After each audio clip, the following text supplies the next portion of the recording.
The broadcast is now starting. All attendees are in listen-only mode. Good morning, Ralph. Good morning, everybody. Good morning, good morning.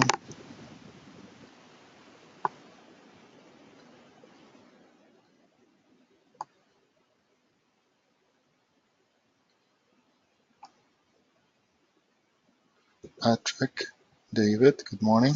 Audio, video, please.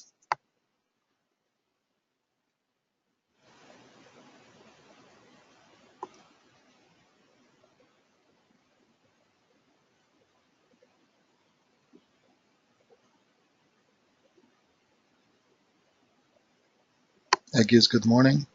Thank you, Ralph.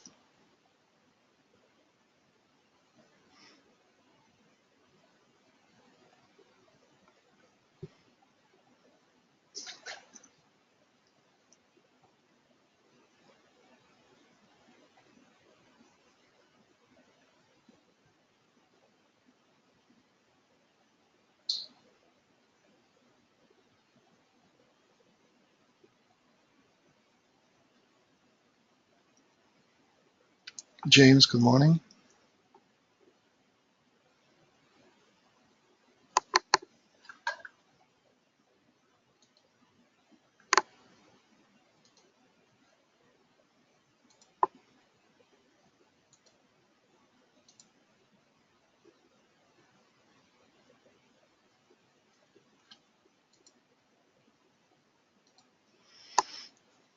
Bill, good morning.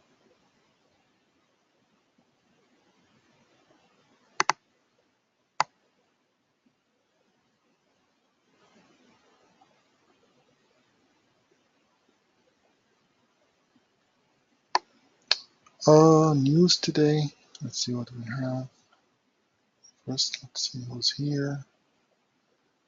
Good morning, Daryl. Good morning, Simon. Good morning, everybody. Good morning, good morning. Today is Wednesday. We have next set of news is 10 a.m. Not very urgent. 10:30 we have the crude.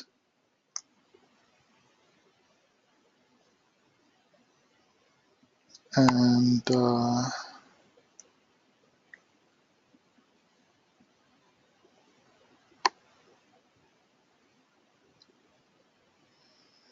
we have, for now, nothing.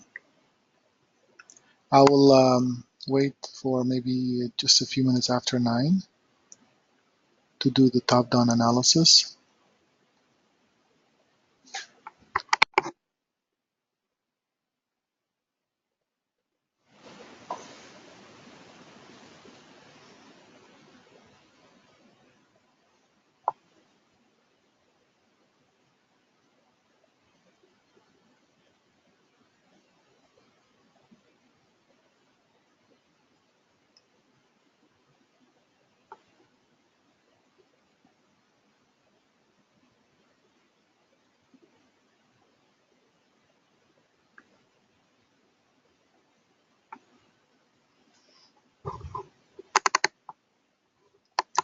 I'll give it some time.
morning safe, so on, morning, morning.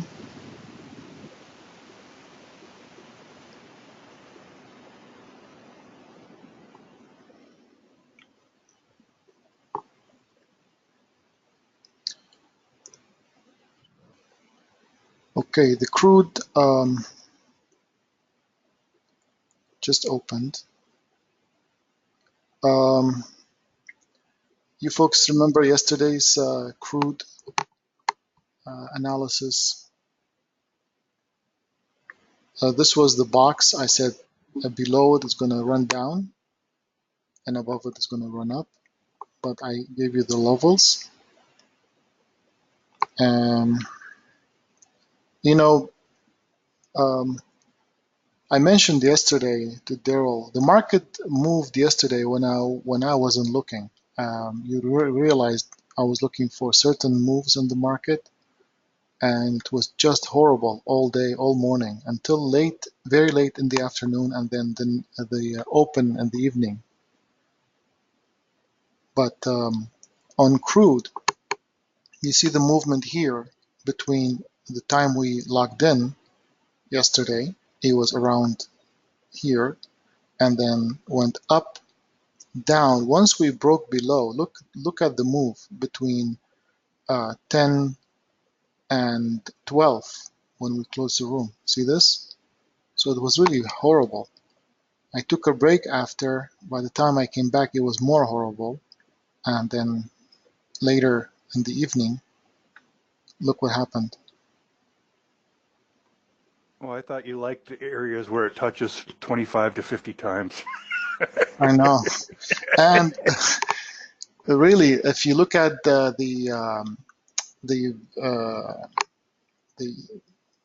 directions I gave on Slack.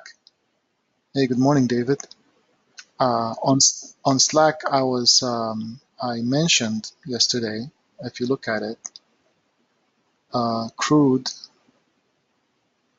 First thing, to be downtrend towards 73.40, and verbally I also mentioned 73.40, 73.40, 73.20, and this is what happened. So knowing is important, but sometimes it's not enough really. You have to sometimes let go because there's no opportunities for these big swings. That was actually not as hurting as the Nasdaq. Do you see the Nasdaq? This was my yesterday's view, and you see, I said down from this level, and it took all day. Look at the movement, and then eventually broke down. Same thing with the Nasdaq. I mentioned the levels. Morning, Brad. YM. Look at the YM. Look at the top that I referred to yesterday. And look what happened all day. So sometimes you really cannot do much when the market is not moving properly. As long as you understand that, you don't get into the market just to prove yourself right, or do any revenge trades. And if you end up missing a big move like this, that's fine. You look at the arrows. I said it's going to come back down here, and it's going to come back down here. And we had a level here, remember? And it actually exceeded it. So you have to be very, very careful. It took a whole day, and we could not find anything until late, where it broke down. This is when we were not looking, or I wasn't looking. I don't know if anybody benefited from it. Same thing with the RTY. So it is important to do your top-down analysis, right? Yes, it is, and you're accurate on it. Like you said, just very volatile yesterday. Yes. So today, let's see what we have. Crude, we have inventory report. Looking at the weekly crude, and I'm looking at attraction levels. And I will remove all these levels now. For now, the blue lines, nothing, nothing, nothing. So I will do a fresh one on crude. Believe it or not, the same level remains from yesterday at the top, which is around here, 74.20, give or take. Let me see exactly. Yeah.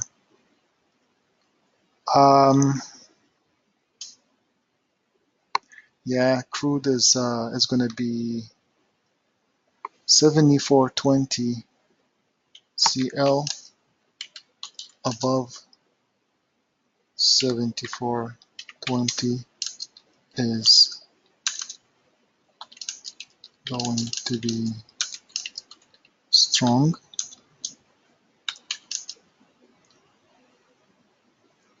and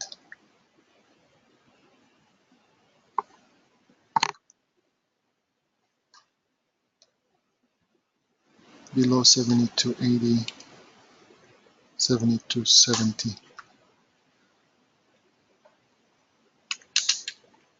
Below 72.70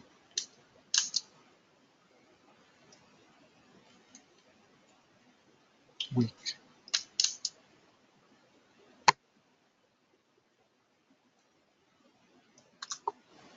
Gary Navis, good morning. So we do have two levels. So we have arrow up from here, arrow down from here. Meanwhile, it is crude inventory report day, and you have to be very careful. To me,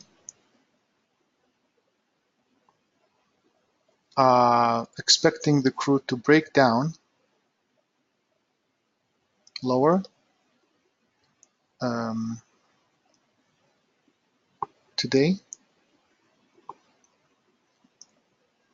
but I will not get in until I see something. Um, Copper is a very important level. We are sitting at an area that I was expecting. I mentioned it yesterday evening. I said copper around 2.7 is going to be the very strong support area. So copper, we are looking for the market to come down to these levels here and find a trade entry. Okay.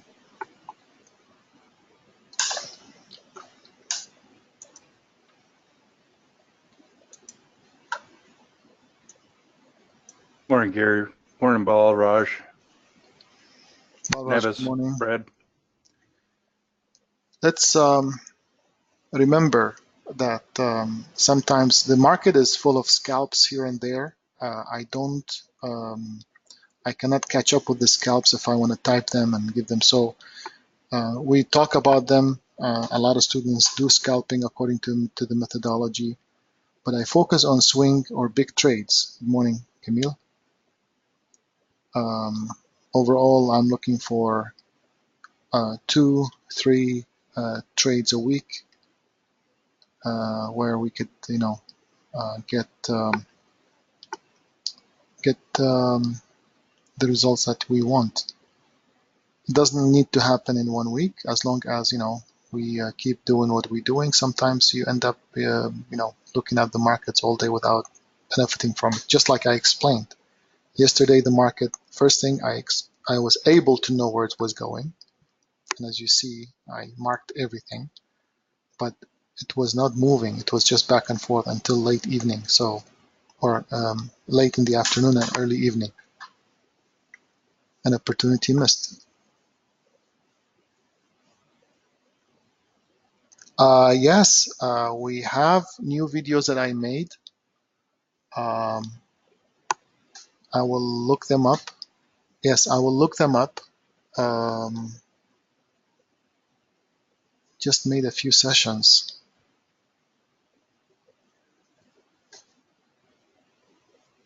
I will look them up. Send me an email, Balraj, so I could remember. Maybe later today I'll look them up. Overall, you're welcome. Any sell level is going to affect the market, the price.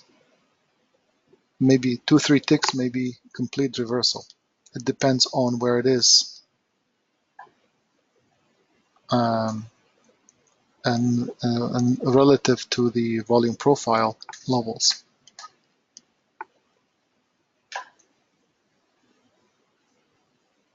If you look at these sell indicators, depending on how many you have on your charts, sometimes you want to pick only the strongest 10, strongest 20 or 30. For scalping, you can go up to 30 and you can see them all.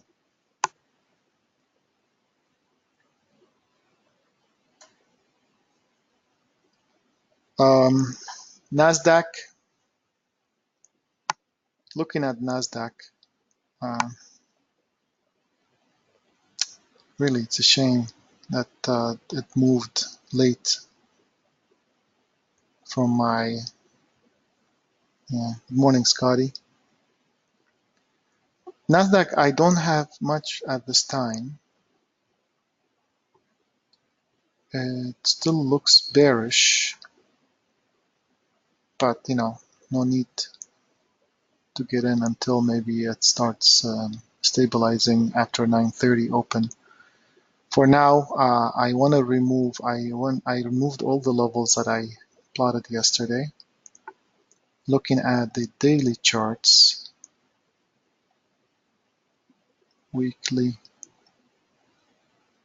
we are at the very high. Okay. There is a level, which is our last point of defense on NASDAQ.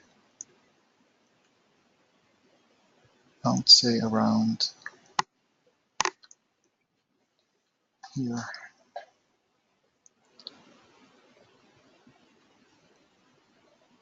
$72.80, very sensitive level.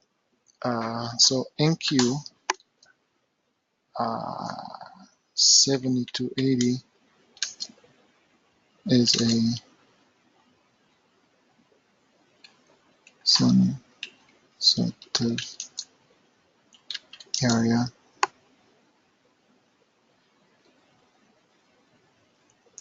If we see it again.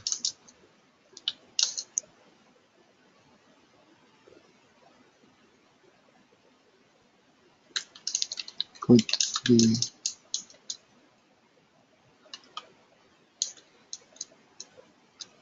so I will leave it as this. Well, however you take it, I will just refrain from trading or calling trades around 72.80.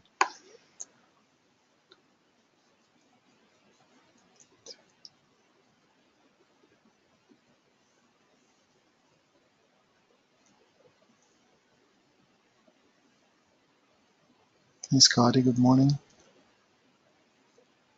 Michael. 49 resistance, yeah, 38. Yeah, I think it's a minor support, Brad. I will be very careful in picking any entries at this time on NASDAQ, but I see demand, high demand now to 72.17, as you see here, to this level.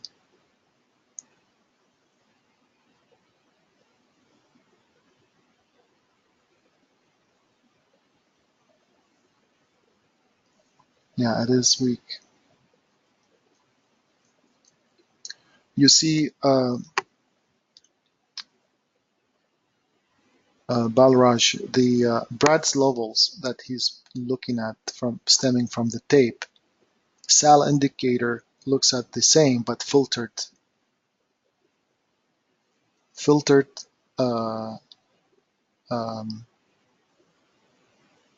just, maybe not all of them. It will filter the strongest ones. It's already embedded in the cell indicator, the tape, and the strength of it.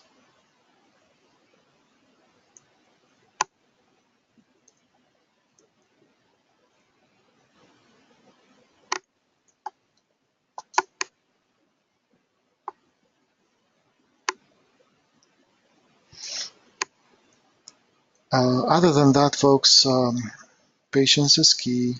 I will look at the YM now. Again, same thing as I mentioned earlier. I'm repeating myself now. YM, I was expecting it to break down and look from this level earlier. I said it's going to go up, and then the next morning, which was yesterday, I said it's going to come back down. Look at the big move down that I was expecting. These levels all hit. So now I'm going to remove everything, okay, leaving the upper level, which has been very important. And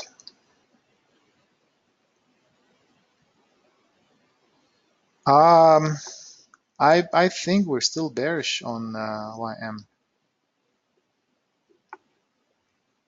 Let's see our next level to try and get in. We have double top here. What is this level?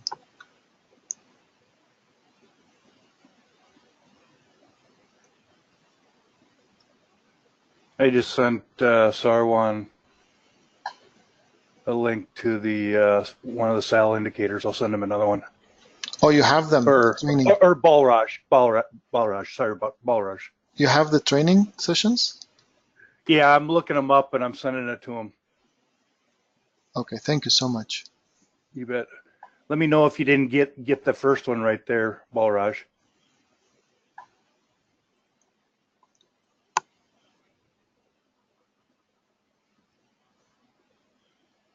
No, I would just mark my levels on YM.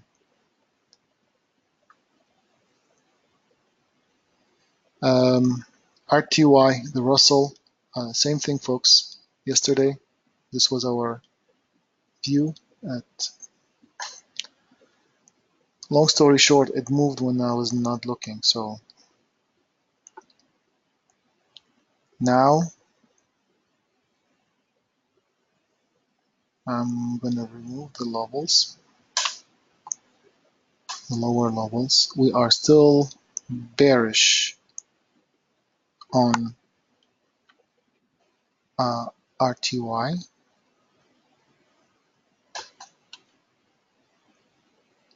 We have a minor level. No, that's too big. Yeah, 16.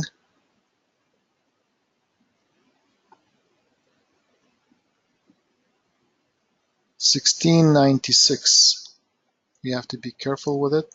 I would like to find a reason to short it. So this will be our next do or die on the short term, either up or down from here. Meanwhile, we are below it, which means it's still very weak.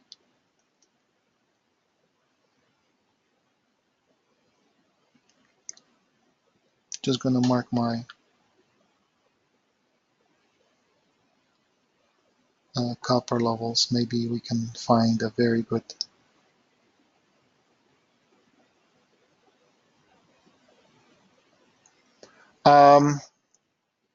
Navas, if you look at your daily, it's a trial session, so I really cannot go over details, but let me see if I can find a snapshot. On NASDAQ, I said 73.12. Let me mark 73.12, 73.16, that area on a daily chart. 73 here. 1, 2, 1, 2, 1, 2. 3.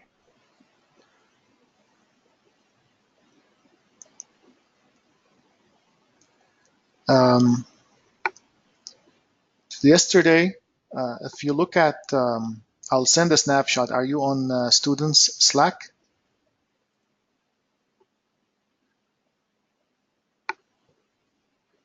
Good morning, Chris.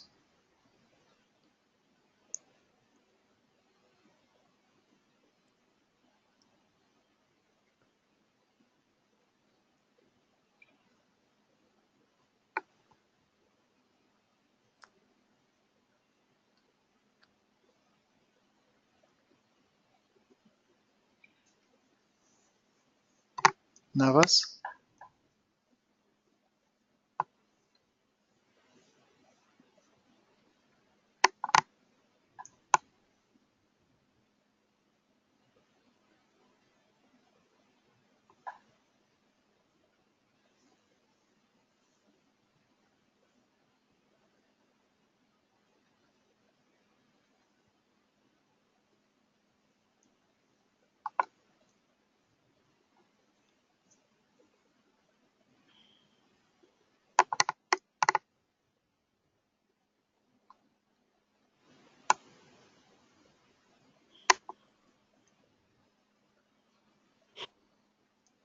So today,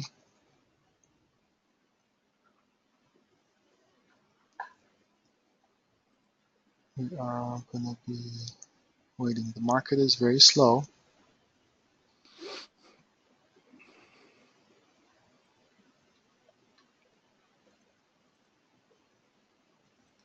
Anybody shorting, keeping a move short on copper?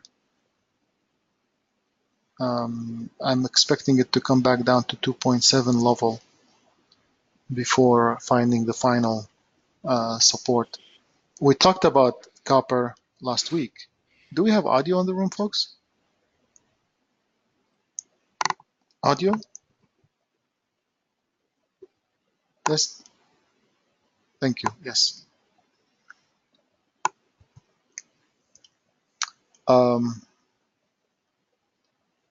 So we wait.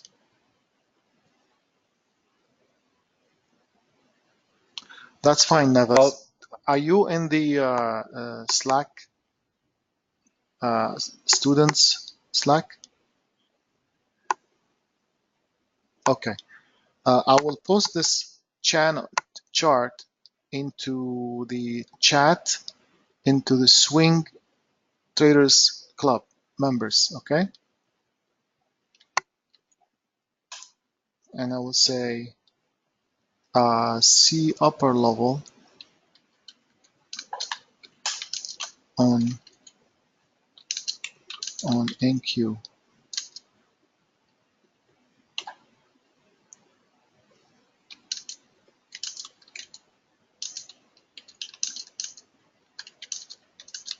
My indication for the short call, for the short move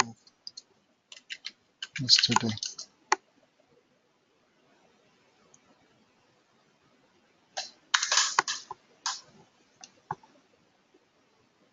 That will explain why I was seeing the market to break down.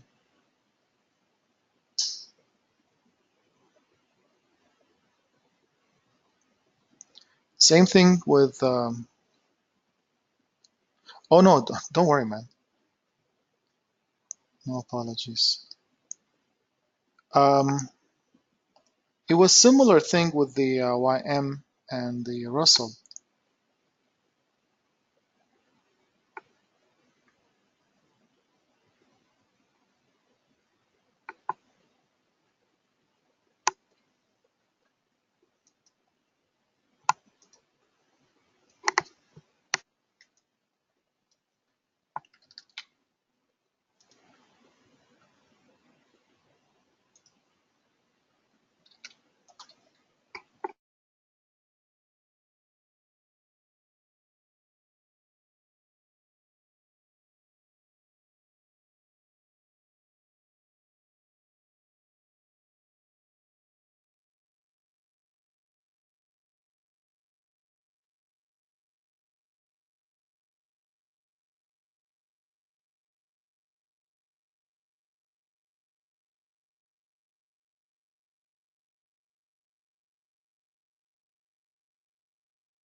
Balraj, did you get all those links I sent you? I think there's 3 links.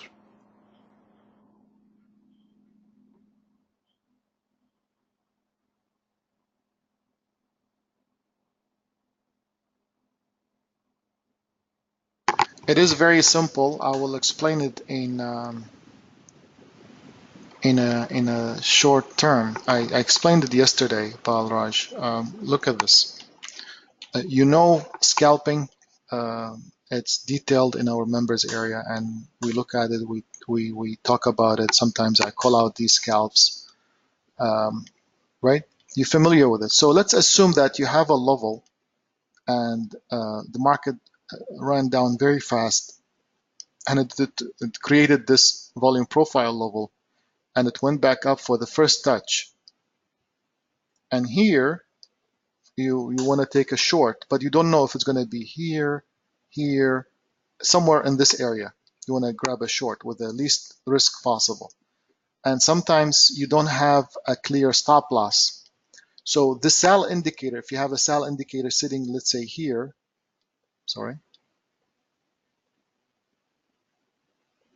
you have a sell indicator sitting right, let's say here,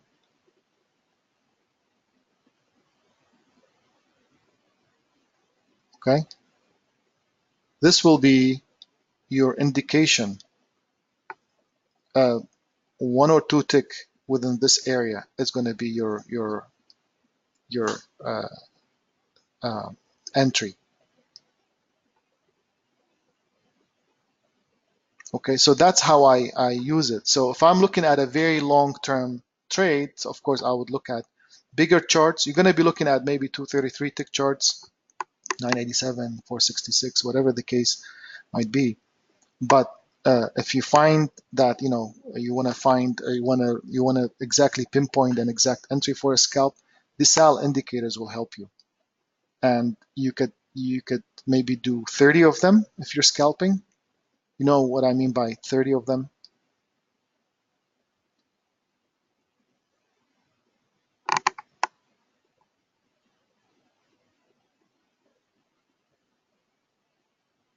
Of course, the other indicators will help too, like the power line. You see the lines here, the green lines.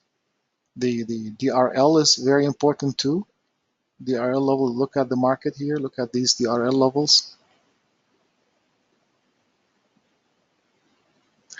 One of the reasons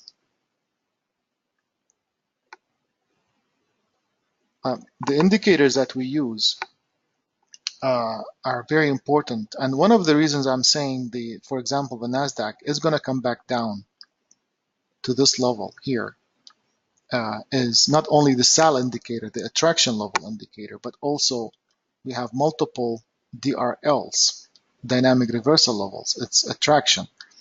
The fact that I don't know an exact entry at this time, I will leave it alone. Although I can see it coming back down, but I don't know how far it's going to go. It might go 20 ticks, 30 ticks, maybe 50 ticks higher.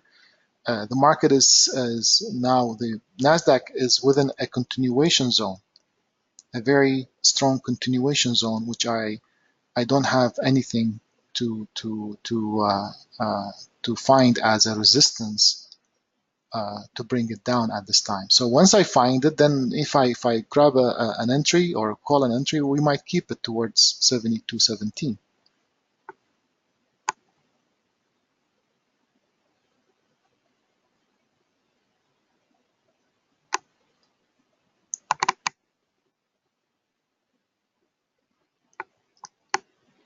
We have any second now.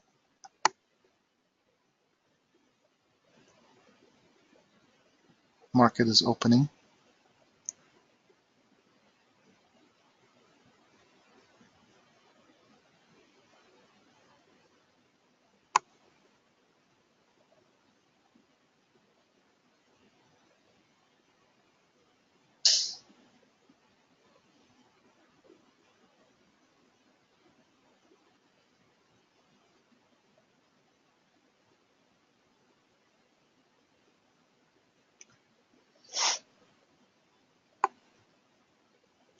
Good morning, Harish.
Just looking at some levels.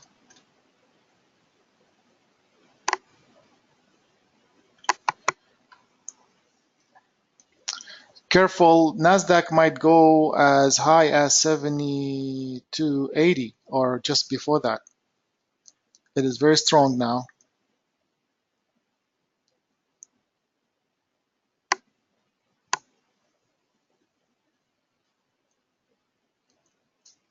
Do you just use tick charts? No, no, no, no, no, no, no. If I show you what I use, here's an example. Daniel, I start with the weekly. Look at this is gold. Weekly, daily, and then hourly. See that? So, and then tick chart. So what you see in front of you is just the charts that we look at, the instruments that we look at. So you follow the entries and that we call.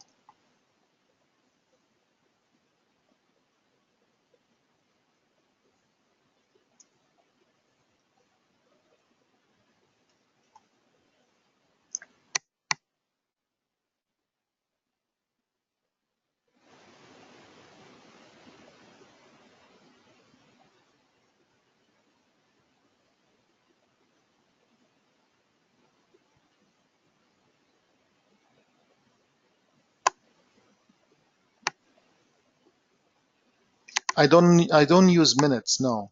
I use hourly, 1 hour, maybe 2 hour charts, and then 30 minutes sometimes. But when I want to go lower than that, I use tick charts, 1597 tick chart, um, uh, 987 tick chart, all Fibonacci numbers they will look similar to the hourly chart. It's just more organized uh, than the minutes. No, but you can. It's up to you. The indicators would work the same. The volume profile would work the same. Some people use Renko charts. Some of our members. It's the same as as long as you're comfortable.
Yeah, I like this one more than the previous one, Brad. 69 area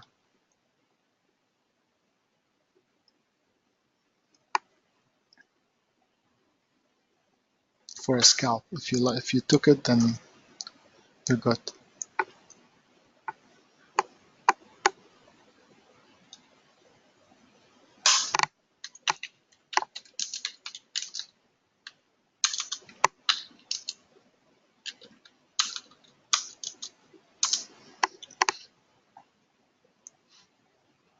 Possible short on Nasdaq. I'm looking at this area for my final area here.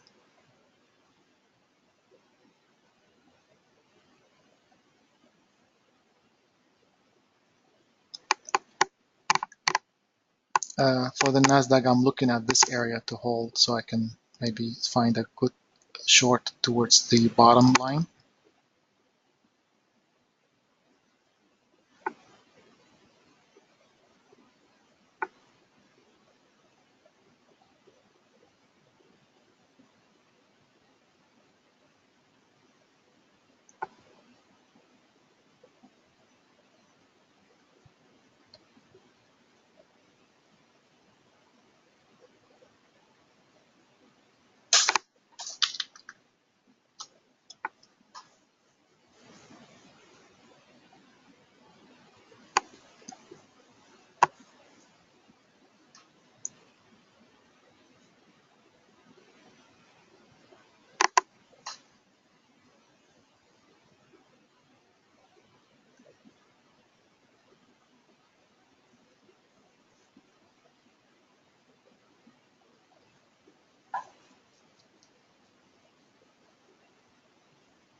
RTY possible short 1696 area.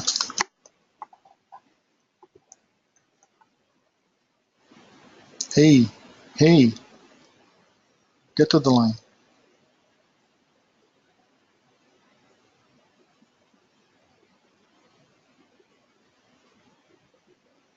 So we have RTY possibility short from 1696 area. If it goes back, hopefully it will go back. And if I find some stability, I will call it. Both calls, trade calls, will have to start with a scalp, maybe 5 to 10 ticks first target due to the market's conditions today.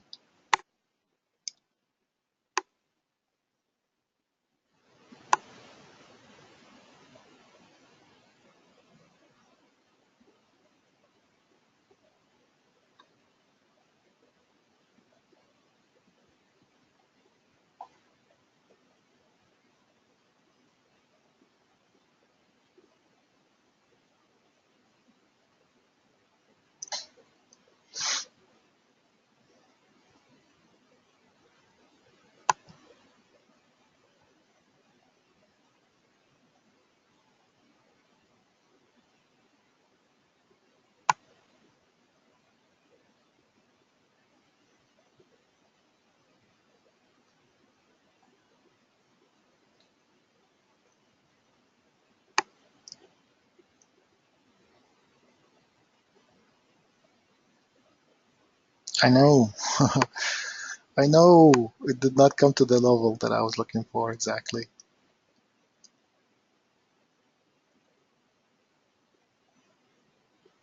It's gonna probably come now. Let's wait. YM is also possible.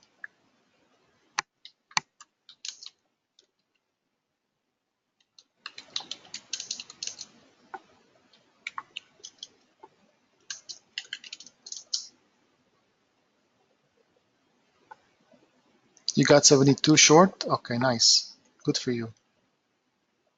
It's coming down to 17. It did not exactly come to the level that I was looking for, but if you got it, hopefully it'll come up for an entry. But if you got 72, Brad, it's coming down to 17.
I'm sorry. I thought I was on mute. I took a sip of my coffee.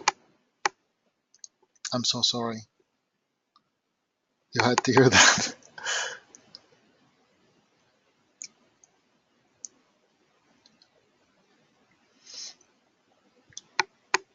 In any case, folks, I don't chase.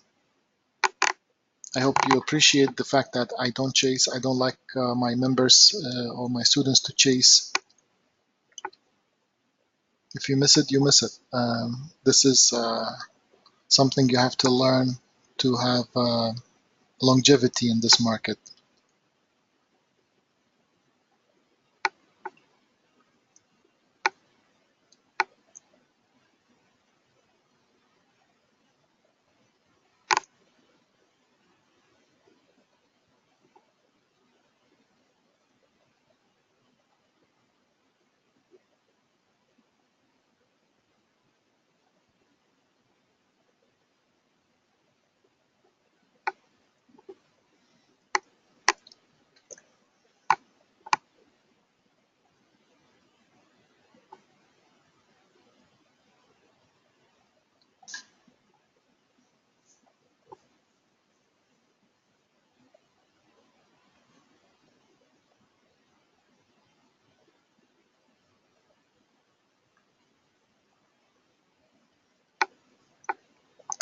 I think, folks, YM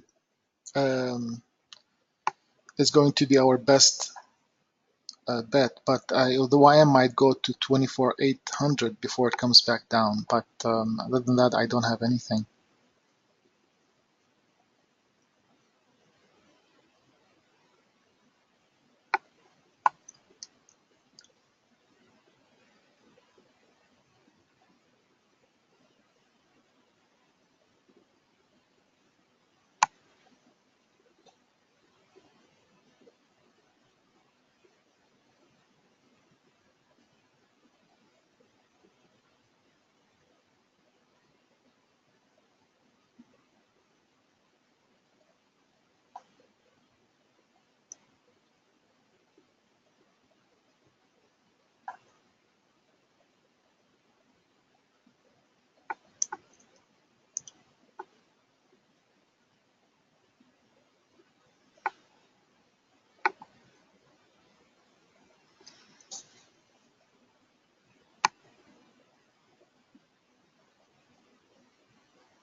Um, which ones?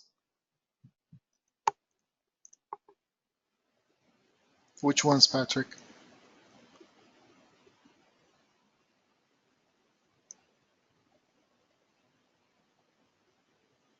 No, the market is.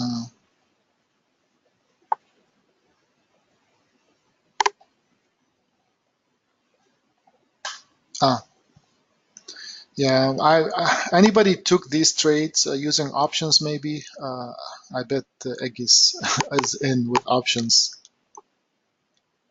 Uh, it did not come exactly to the level that I was looking for.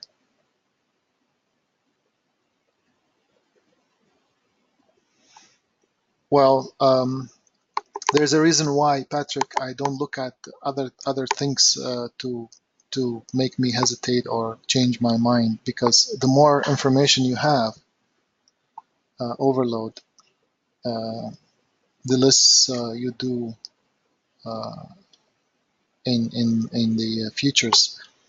If you focus on volume, focus on the indicators and the direction, really everything else is minor. Often the news would make you change your mind, but it's there, right there in front of you. I always say, trade what you see, not what you feel. We might have the Nasdaq going up again to this upper level. I see this pink or the magenta line to be a traction. So, but if it breaks down, I see it also breaking down to 72.17, right?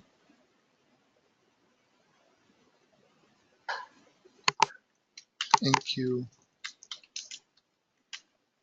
Big attraction to 72.17.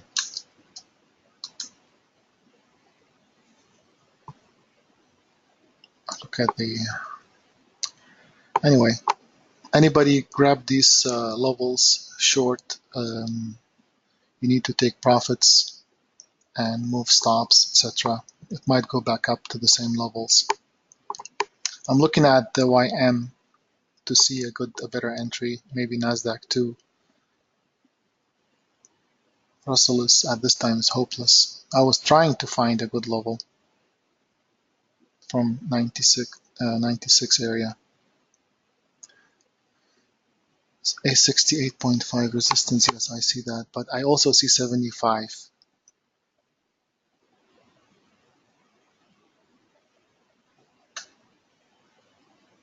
on Nasdaq.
Any questions, folks?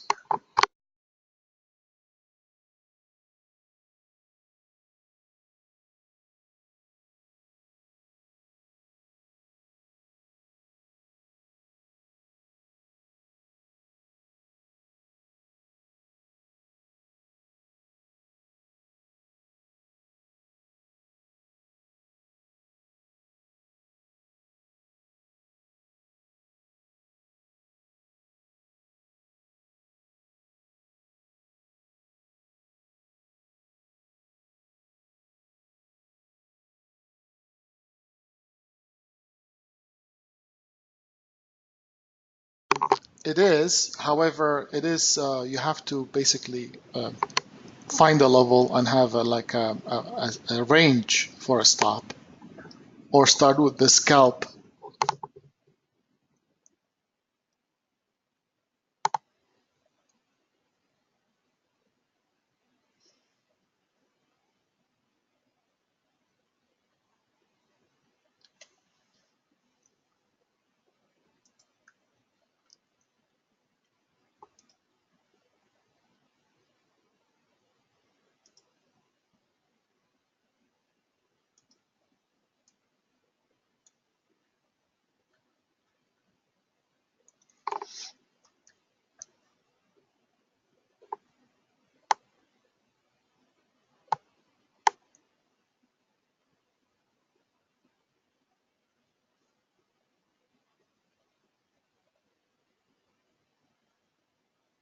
Yeah, YM, I mentioned, it has a chance to go to 24. No, it has a chance to reverse from this area resistance. So YM, I'm looking at 24,600. I will YM attracted to 24,600. Okay, so I see YM attraction to 24,600. We'll go tools, arrow from here to here. And put a line here too. Line right here.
Come on, YM. Come back up.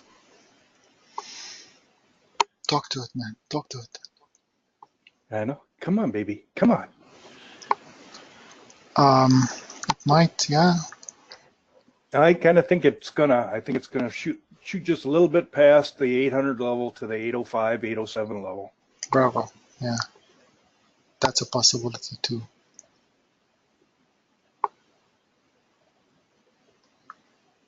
Last point of defense is between here and here. These two lines.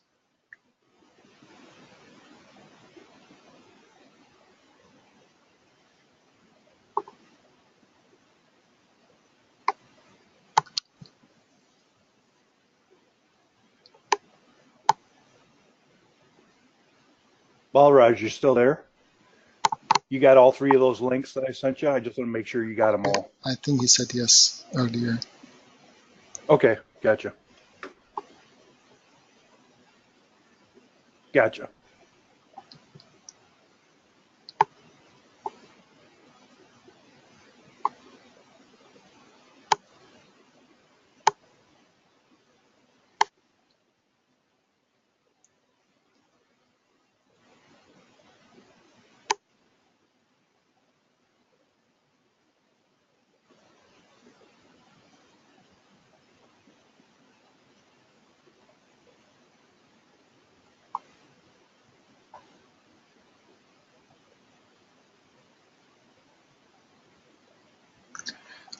Crude, no, I did my top-down analysis. It's between these two lines, the upper line and the lower line, so I'm leaving it alone.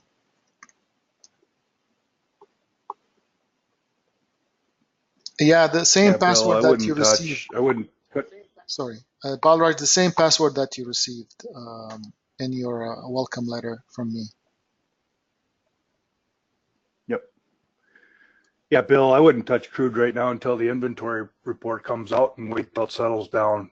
It'll be so volatile and guessing the direction on that right now.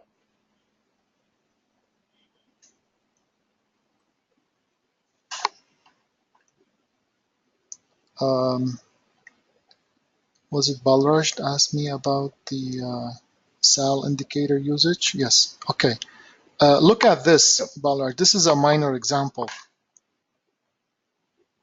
on copper. You see how it came to a last point of defense on a small scale, and there was 2-3 SAL indicators here.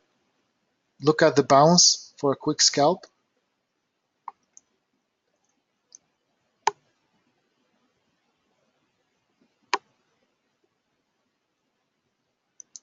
That's in a nutshell how I would use it.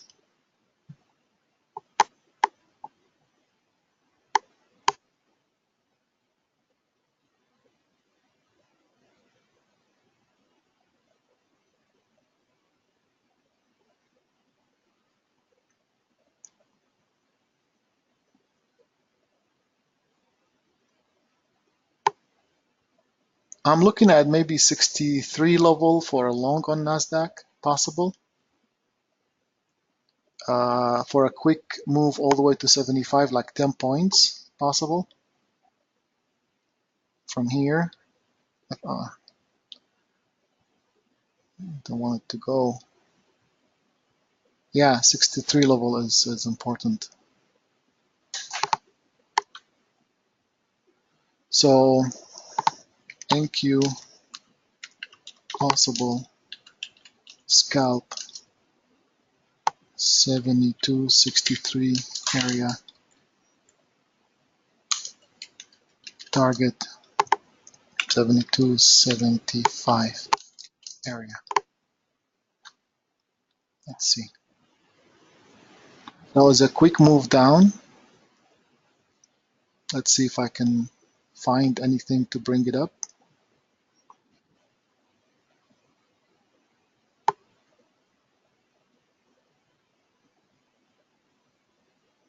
Nothing so far.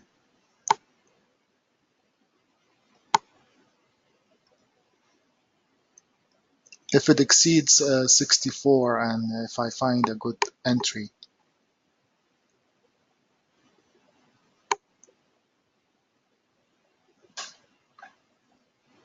This time I am looking to find some stability, and I'm looking for a trade call between this line and the upper line, the yellow or orange line to the blue line. If it happens, I will call it. If I see something, some strength to go above the orange line.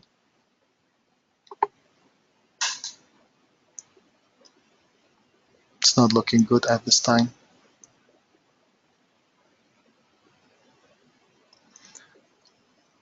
Overall, folks, I'm looking for a big move down on the indices today again, but I'm hoping for a good entry point at the tops.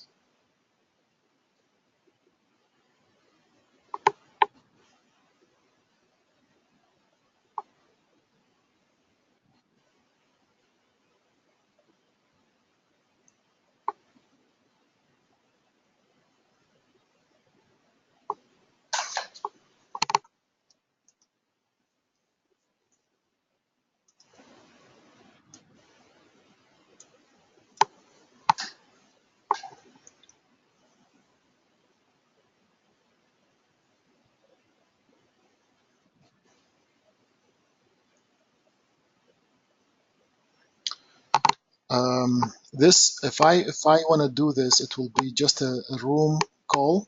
I cannot type it. It might be fast. So wait on my, if I see it, wait on my call, please. I don't see it yet. I don't see a stop loss for this.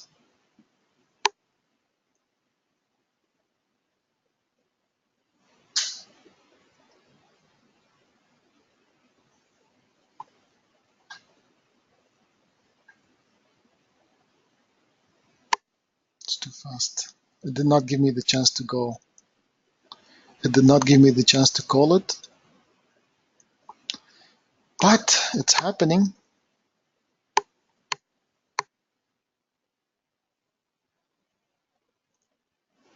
RTY, yes, just give me the audio. Let's wait. Let's wait. Let's wait. Let's wait. I'm waiting. I don't see anything yet.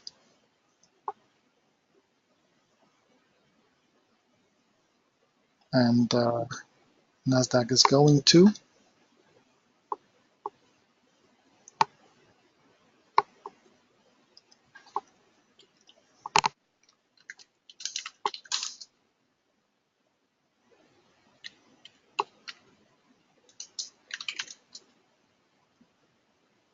I'm looking at stability here. If I don't call it, don't blame me, folks. I don't see stability yet.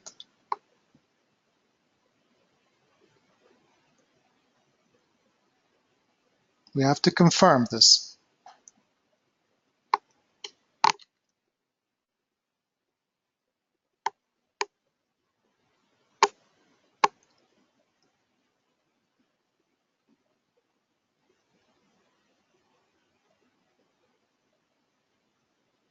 See, the Nasdaq worked beautifully, but they did not give me a proper entry, so I could not just call it without finding confirmation. So let it go. Nasdaq, we're gonna have to deal with it a bit differently. We have to look at it from adding or an averaging, if we can do averaging. RTY, maybe we have to find a way to find a good level, maybe one more push higher, and we will have nice entries. Not yet.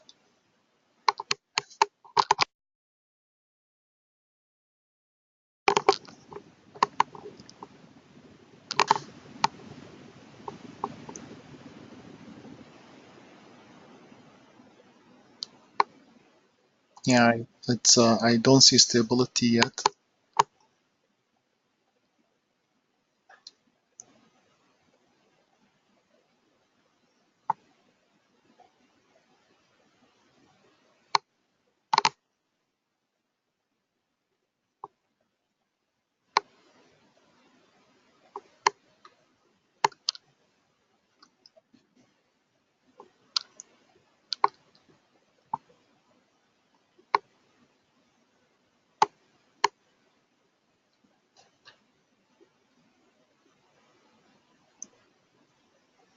70 to 80 on, oh, it's too fast.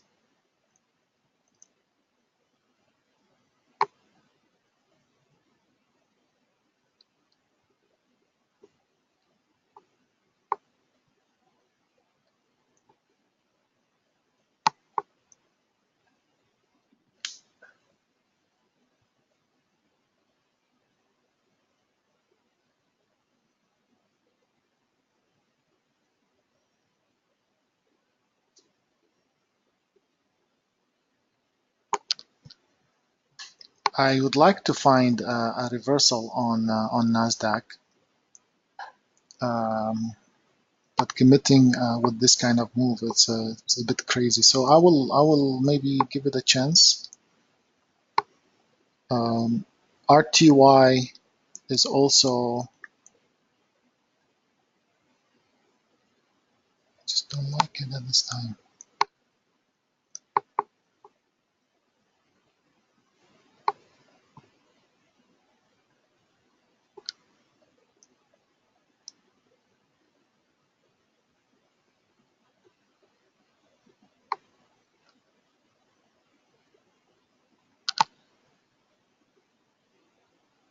The stop on Nasdaq has to be a bit bigger than a few ticks, so I will wait.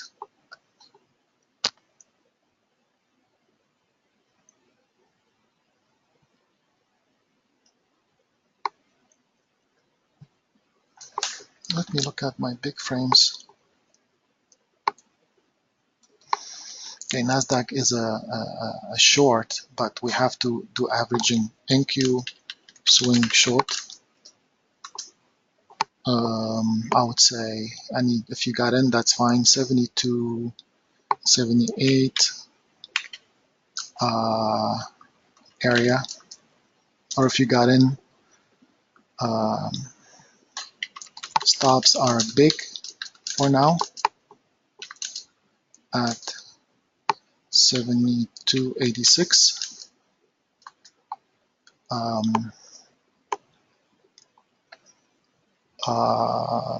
You can average at 80. 72.80 area is good for the short or anything you got now. It is a swing, so 72.80 is good as well, but you need to take profits. Anybody got in at 77, 78, you need to take profits. 74 first target. NQ T1 74, I would say. T1 73.5. Okay.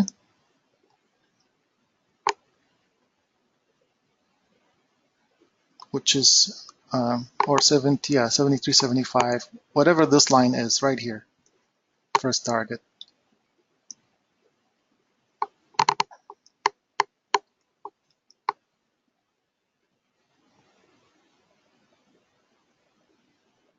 That's it.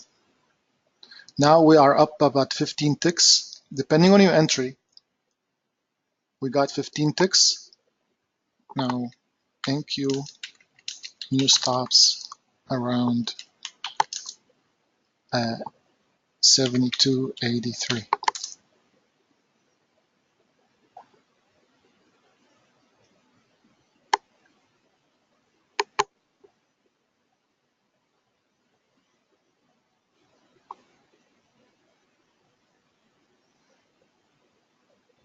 Okay.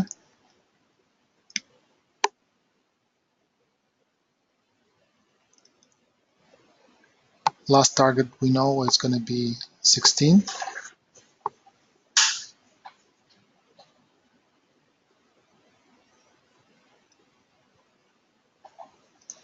You realized my first target was determined because of the volume profile that I see.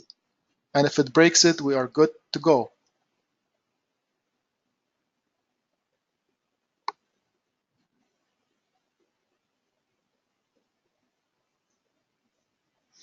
Anybody got 77, 78?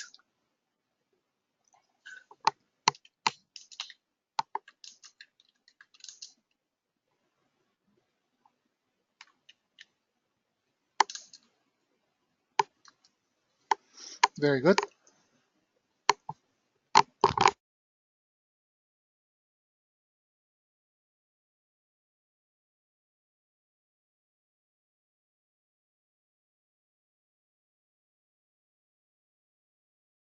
Keep in mind, folks, if this doesn't happen, if it comes to the stop, which is now is 83, which is right here, you're still okay because you got 15 ticks, maybe 16 ticks on the first target. So that's on 2 contracts. That is over 30 ticks, right? The trade call is on 3 contracts, 2 out with the first target and leaving runners. So you can do 6, you could do 3, you could do 9, multiples of 3s. That's how we count it.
Now we are in a continuation zone.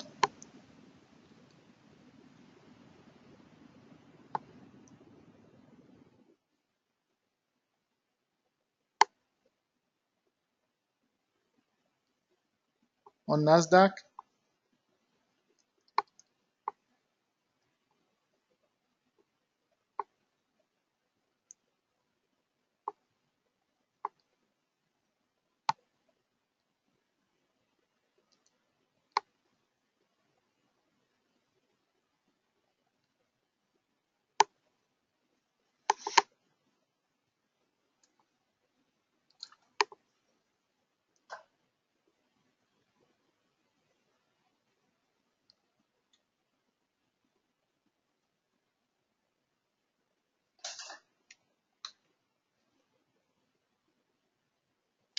Did anybody grab the long that earlier that I was hoping for between 763 and 75?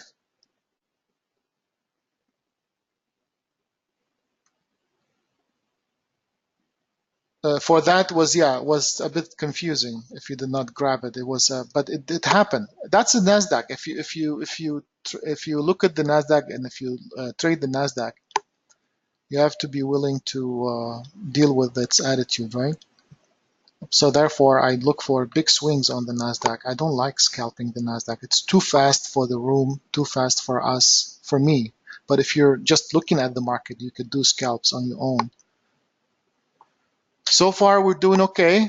I'm trying to find reasons to move my stop loss for this trade call lower.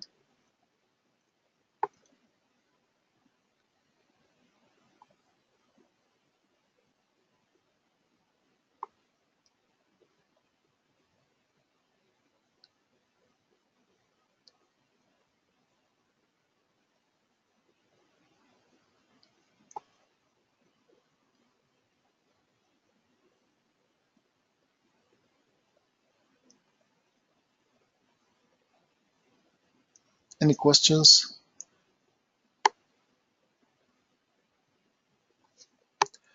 Um, do you folks remember first thing in the morning?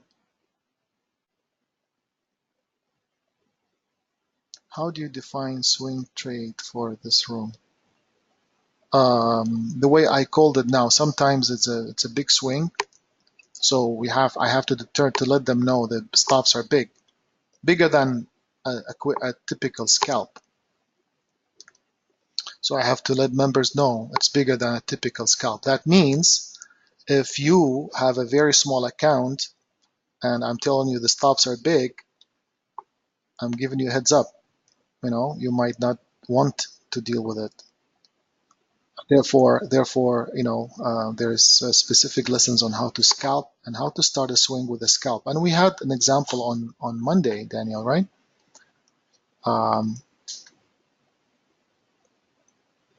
Now, this is another thing. Let's assume that. Let me just show you something here.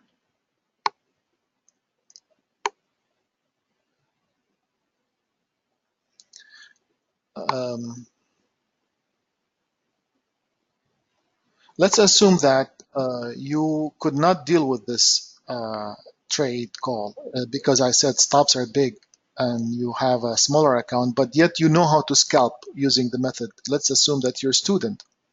So this was the level that I called, for example. This was the level. The top, the level was here. I'm calling it short. So the level is not one tick. It's a few points, and we know already that we have a target earlier this morning. First thing I said, and it will be in the video because the recording of the video is there for you. We said the market is coming down to this line, and I have to find a trade entry towards it. So when we got to this level, the market bounced, right? Let's assume you don't want to deal with, let's say, 5-6 points risk. You wanna deal with, because you have a small account, for example, you want to deal with a scalp. So let it come back down into this continuation zone. We call this a continuation zone that would lead us to this target. And then within a continuation zone, using our method, you can always find levels for a scalp that you can take, as long as you know the market is within a continuation zone and heading down. So scalp it short within 5, 6 to 10 ticks risk on the Nasdaq, for example. This continuation zone will always, if you break it down to smaller zones, it will always give you scalps.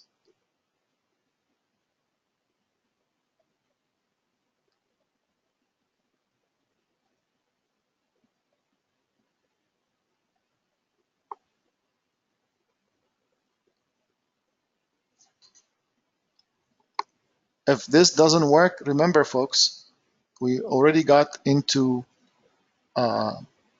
over 30 ticks in profit, so we're going to be okay. I mean, it's going to be a minor stop loss at 83, and if it stops us, so be it. It's about 20 ticks after getting 32 ticks. Didn't hold. Market is crazy. There's nothing I can do other than keeping it safe, right? Didn't hold. It had a good run. Exactly. Beautiful 50 ticks, I think, 40 ticks more, but it didn't hold.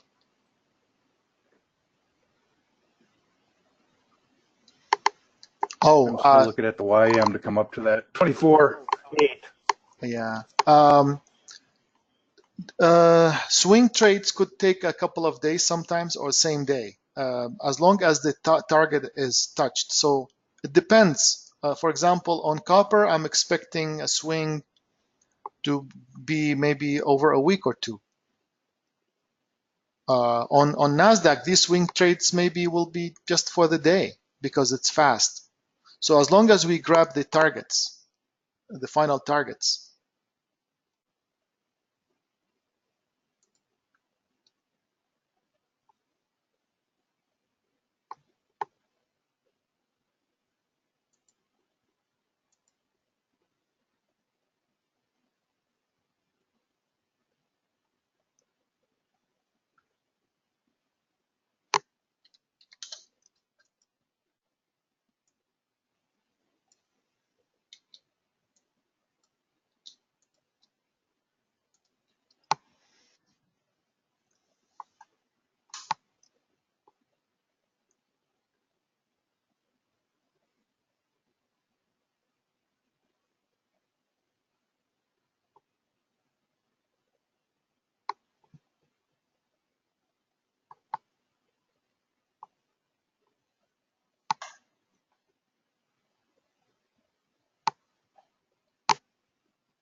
Do we have issues with the audio, folks, with the mic? Maybe it's just my end. You're coming through garbled. I've unplugged a couple of times. I don't know if anybody else's. No issues. Good. Mm. And it's me. Yeah, could be your internet slowing down.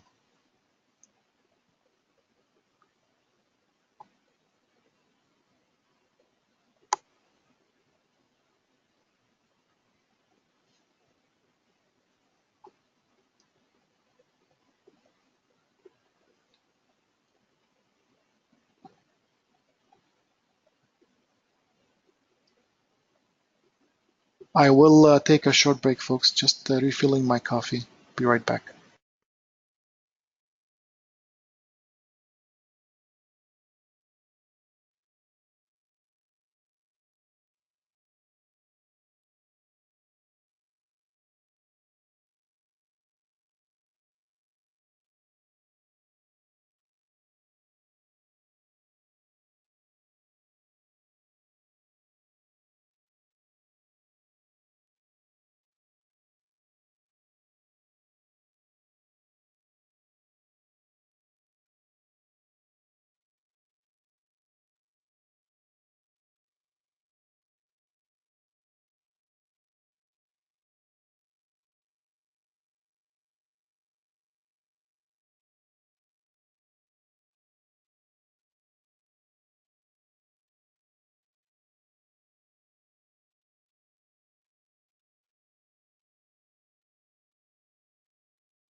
I am back.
Navaz.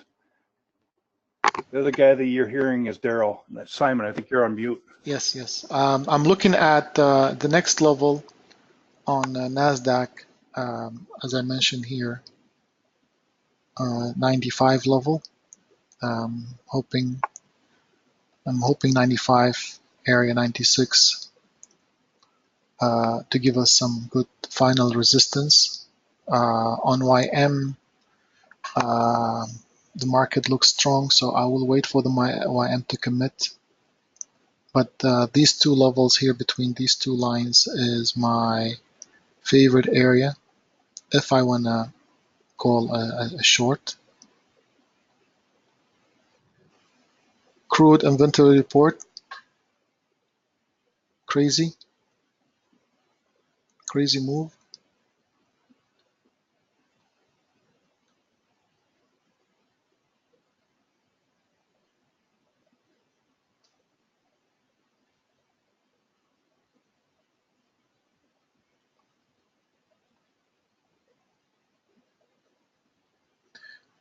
And you know the funny thing about this move on crude? It stopped right at the line that I drew.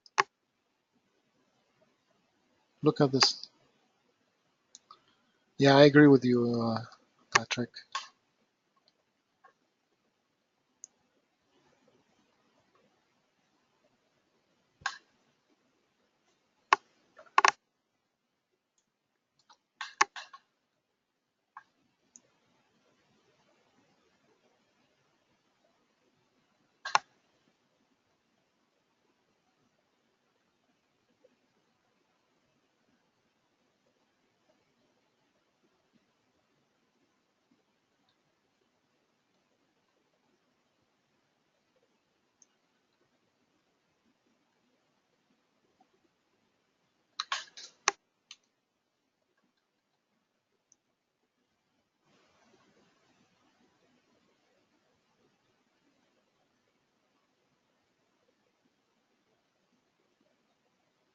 Yeah,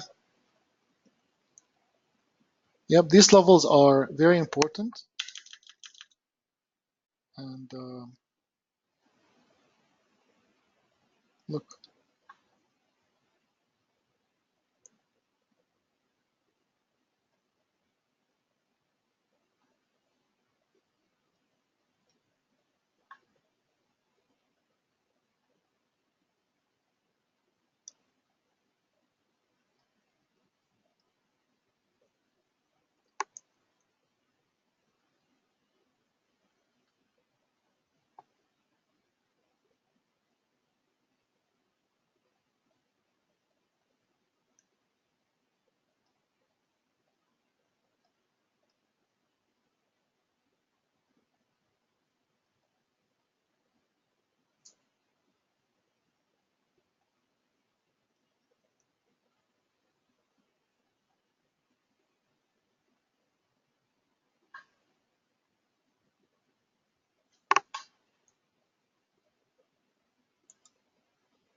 no, no, it was, I wasn't even looking at the CL. I didn't care about it because of the announcement that I was expecting. But it touched the line and went back up. And then if we come back below the line, it's a downtrend. I can see a downtrend below the line.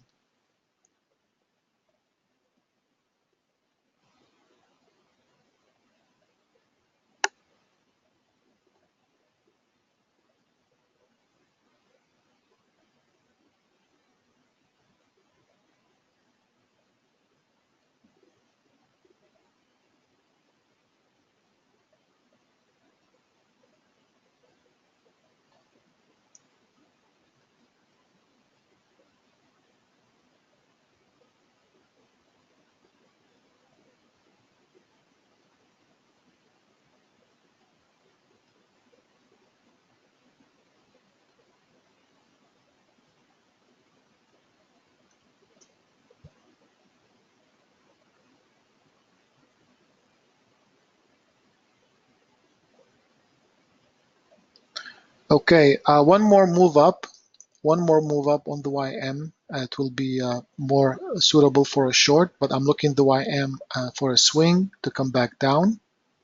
Same thing with the Nasdaq and the RTY, the Russell. So all three are maturing for a swing short for the day. I think the Nasdaq will still continue coming down before the end of the day today to this level. And I'm looking at also the YM to do the same, to come back down to this area, to this low. And let's hope to get a good entry point. Anybody is doing short-term options or daily options or short, you could I think start. It's a good time now because we are at the tops and your stops are very small, just above these areas.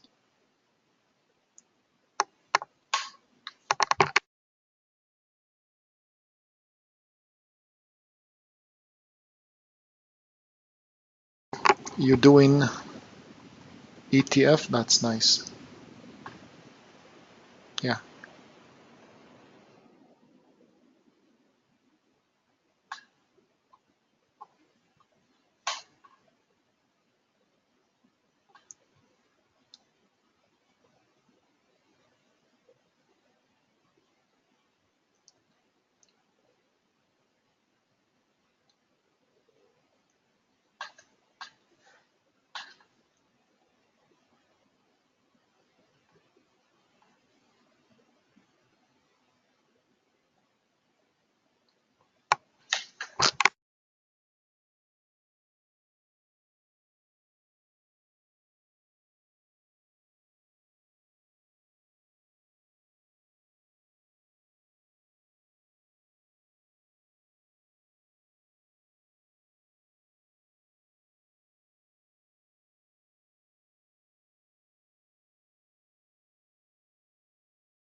Um, Averaging in is not a bad idea either if you have the sufficient account for this uh,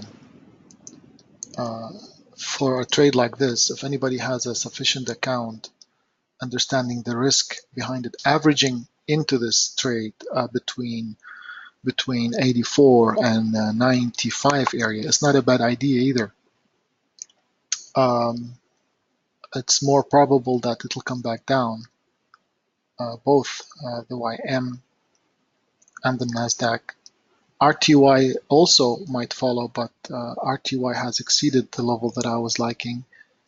It touched another minor level, but it looks bearish, and we might see uh, a price this price to be touched today, or later today, or maybe early tomorrow.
I know I could not find a good stop loss, but I was looking for a bit. See, the reason why, Daniel, is if I don't find an exact stop to the tick or to the level, I will wait and I will see if I can get a good entry.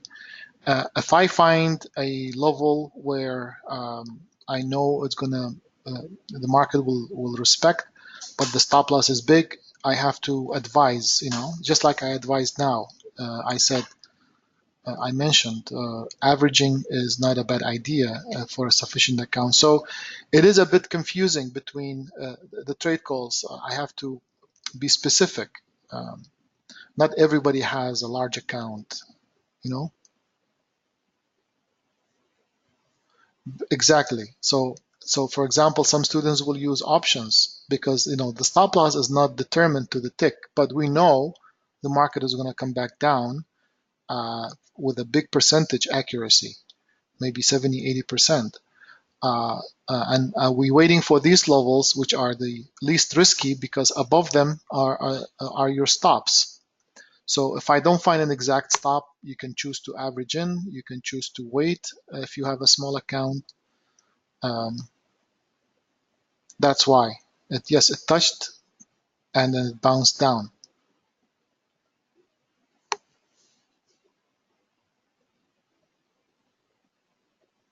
Thank you. Exactly. So everybody's different.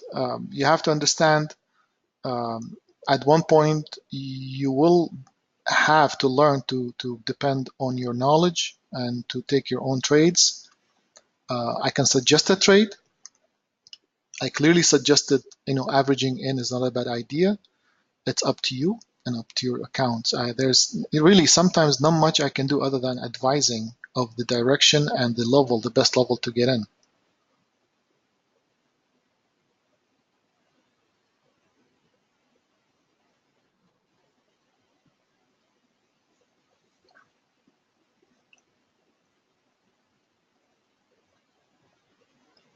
Overall, the purpose of you being here as a trial member, everybody, is to see the accuracy, see the directions that we call, see the attitude overall of the on the room in the room.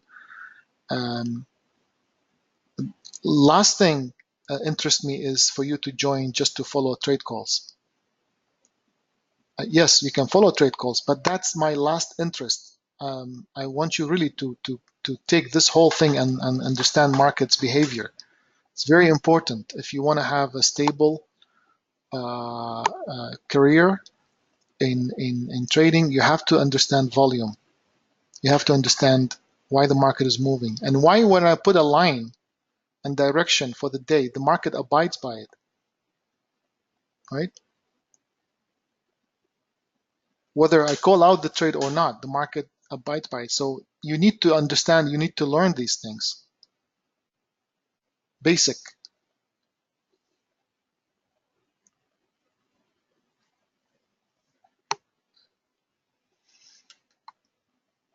Anybody averaging or grabbed these two indices short, the YM and the NASDAQ? Anybody?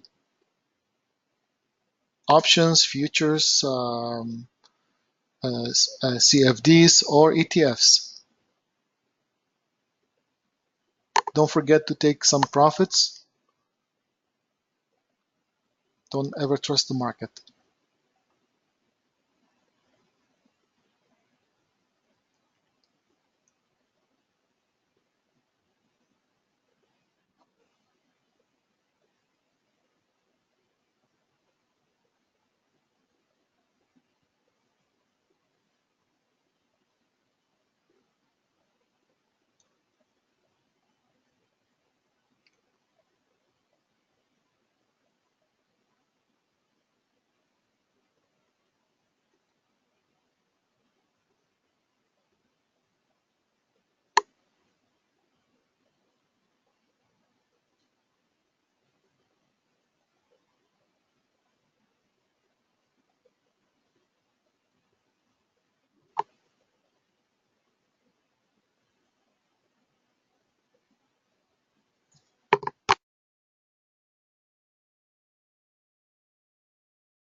Anybody on YM futures?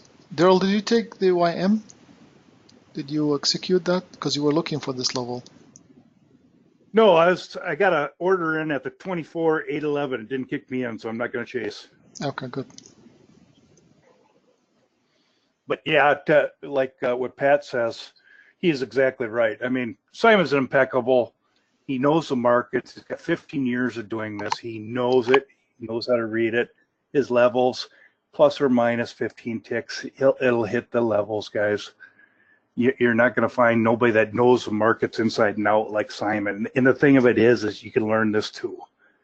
That's the big thing.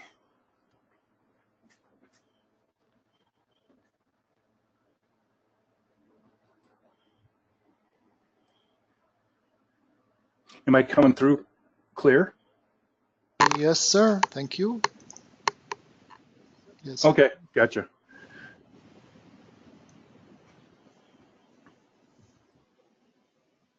Thanks, John.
You notice copper starting to come back down too slowly but surely come down. I know. I have the levels, the lines here, as you see, these lines, and they will give me Yep. an audio signal. And I'll move this one here. Your audio signal was me. Yes, because you like copper, I know that.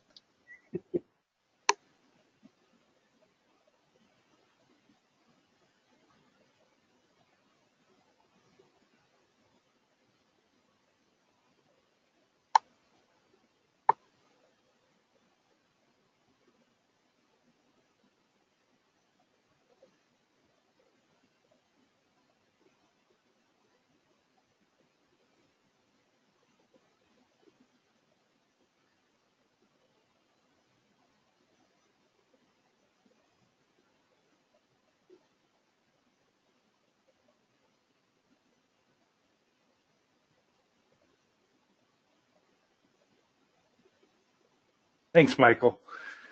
Yep, I like trading copper, the other yellow metal.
Sometimes there's not much you can do, really, other than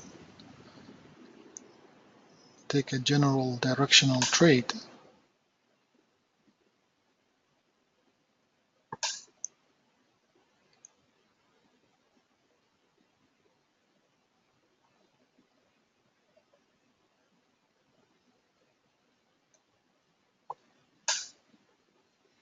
Who's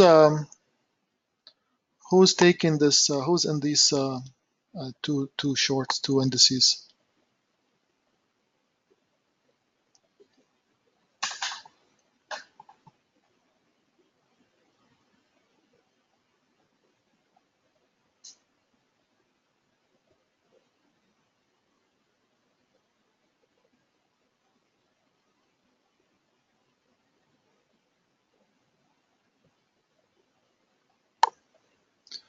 InQ.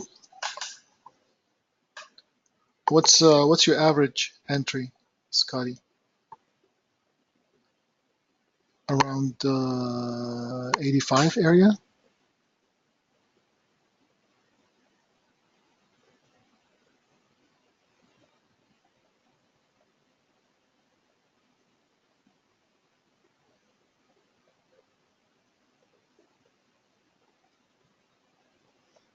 You saw that 89, you did not pull the trigger. Yeah, I mean, if you have more of a bigger account and looking for swing trades, and you know the market is going to come back down to this level.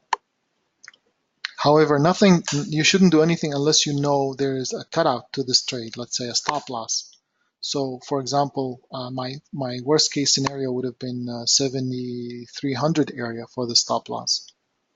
82 is still not bad. You are about what, 40 ticks in profit, so good, not bad.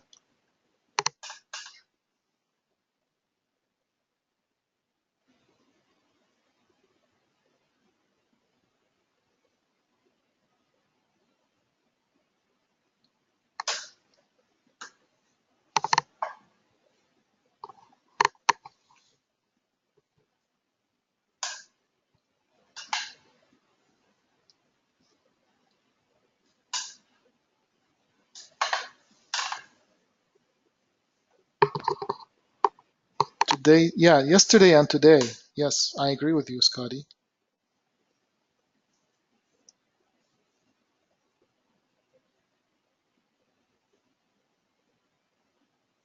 Lemonade stand time. Maybe you can go. We can go partners.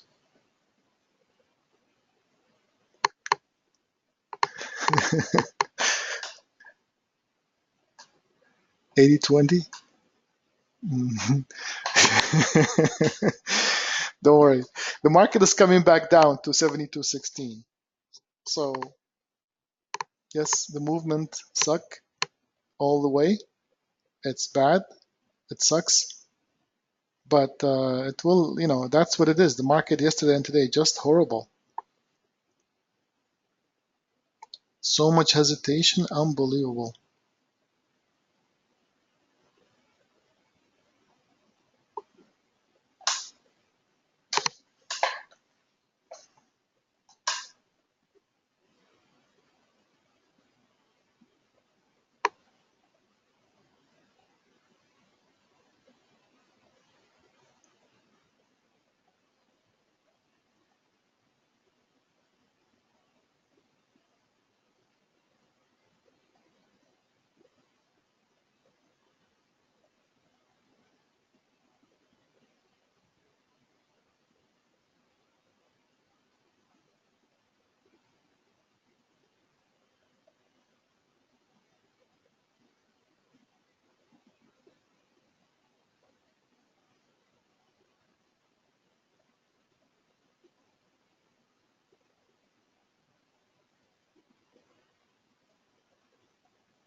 We have 11 o'clock coming up. I will take a short break, folks.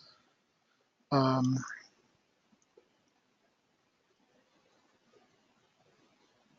I will leave you with Daryl, if you're okay with that.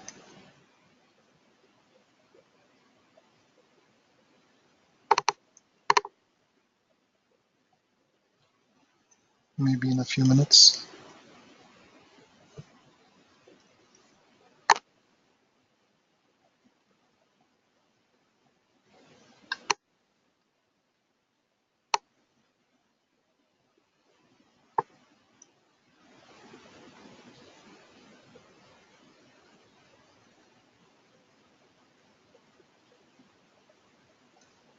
He's okay. Yeah, maybe he took a break.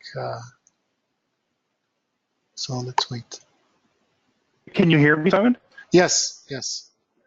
Oh, yeah, I'm having my headset's coming through very garbled, so I unplugged it so I could just listen in the room. Okay.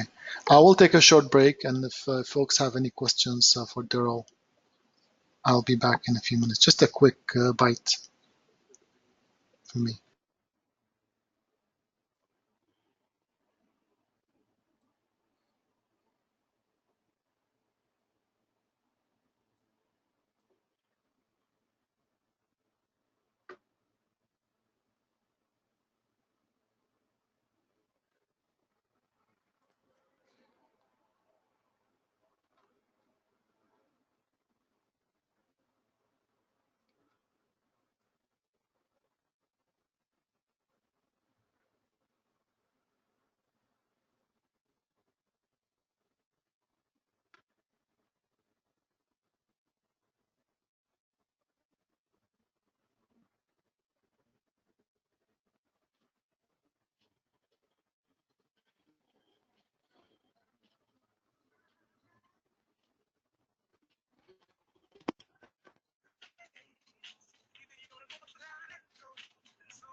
So I play a little skill for you guys.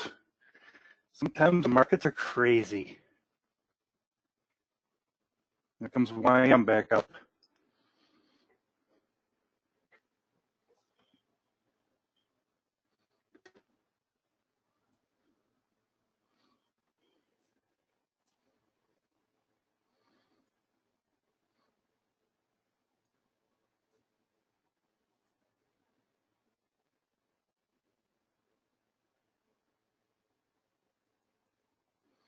Brad, how goes the scalping today?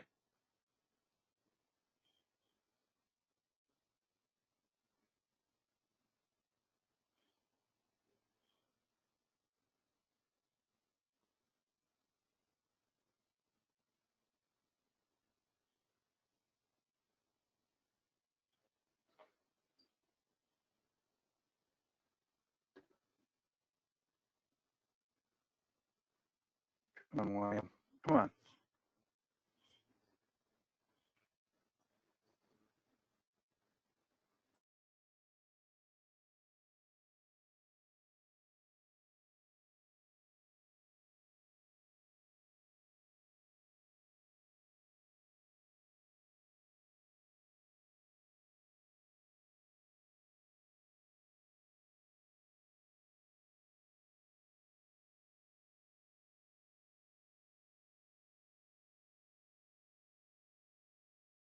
Can you guys hear me?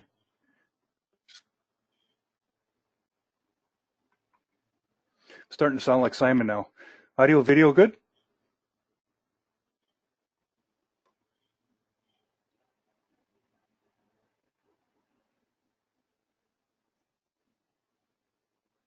Yeah, that's why I was unplugging my headset. Sorry about that, guys. I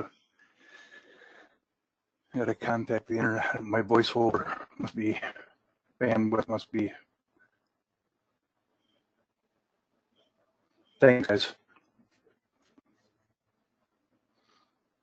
Yeah, I got a price on YM. Just to let you know, I'm sitting for a sell order at 24,811.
I am back.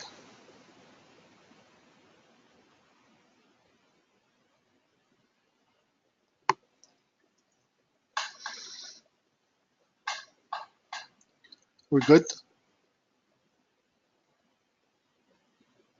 Audio, video.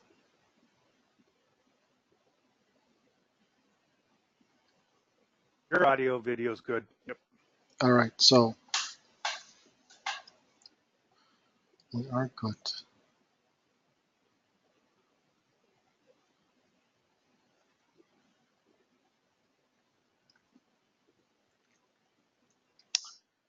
Thank you, John, Michael. Thank you.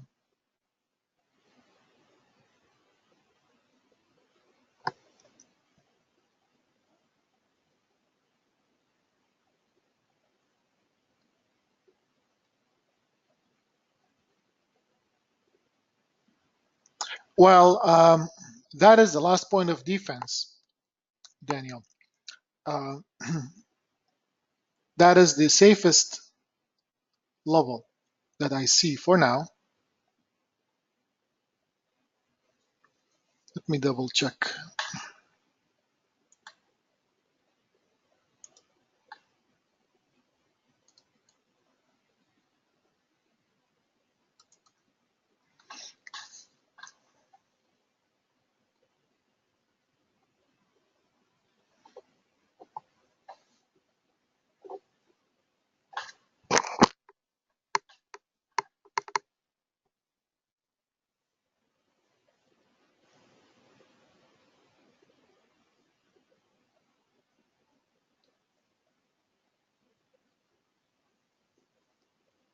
Yeah, I think somewhere around this box here, this area in the middle is the safest. Again, you have to understand, this area, I choose this area because this is the least risky level. It might break it and go higher. We might get, if I call the trade, it might get stopped out. But this is the least risk that I'm choosing, this area. That's why trading is about choosing the best levels. There's nothing guaranteed. You know, sometimes the market will backstab you and then it will come in your favor later. But as long as you keep it safe, right? There's no crystal ball to this. There's no magic cure to this. It's, you have to be, you have to create your own magic, as long as you know this is your least risk available to you. So whether you want to average in, whether you want to pick the couple of levels that, and scalp the levels and take profits and move your stops, this is the levels that I chose. The earlier level I chose on NASDAQ, it worked. 40 ticks in our favor, right? It did come down 40 ticks in our favor. Now, hopefully we'll find something more stable. The only thing I suggested is if you want to do averaging from around 85 area, this is where I suggested it.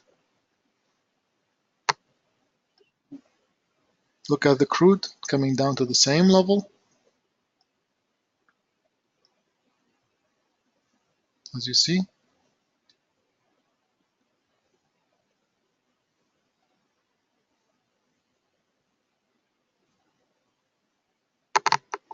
Make sense, Daniel, everybody?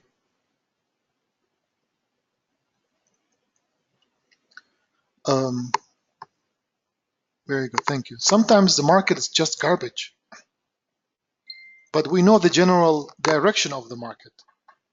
So we have to choose our way of trading.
What?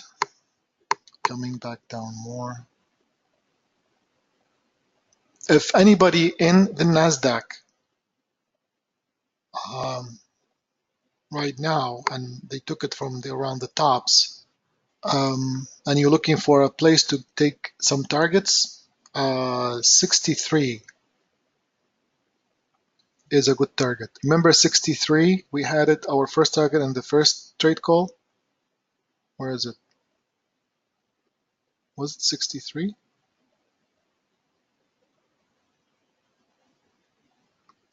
You're out completely?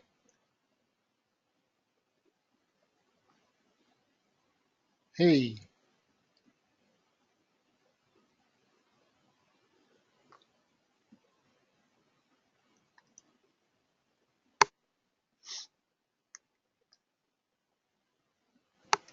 yeah, the way I see this market, Brad, yeah, 65, as you mentioned, was a good scalp maybe, or but it's coming down. It's coming down to this 16 price. If you averaged in from the top around 80 to 85, maybe you need to take some profits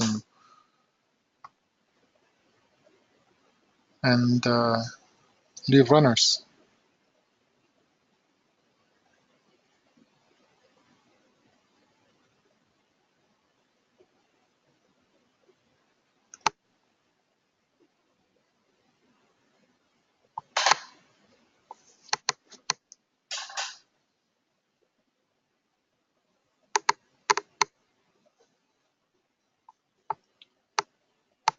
That's a good idea. 3 in, 3 out. What, 60, 70 ticks? 3 in, 3 out, all of them. So we did not scale out.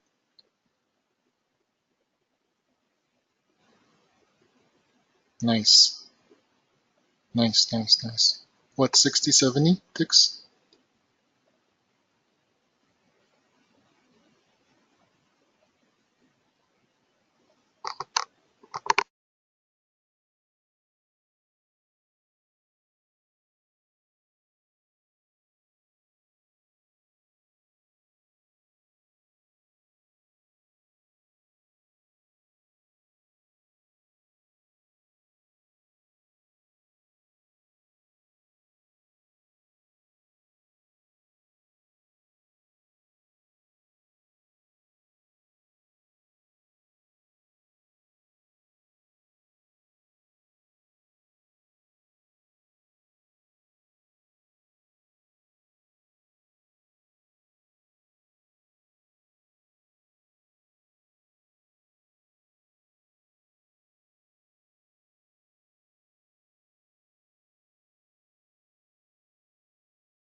Folks, any questions, please don't hesitate.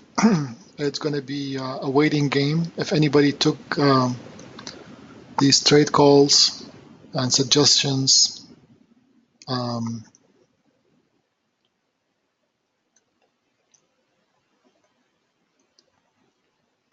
ask, please.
You understand there's over 100 ticks on Nasdaq, 120 ticks almost in the move. We have about 30, 40 ticks, maybe more on YM, and this was our early morning target. I said if we grab a trade,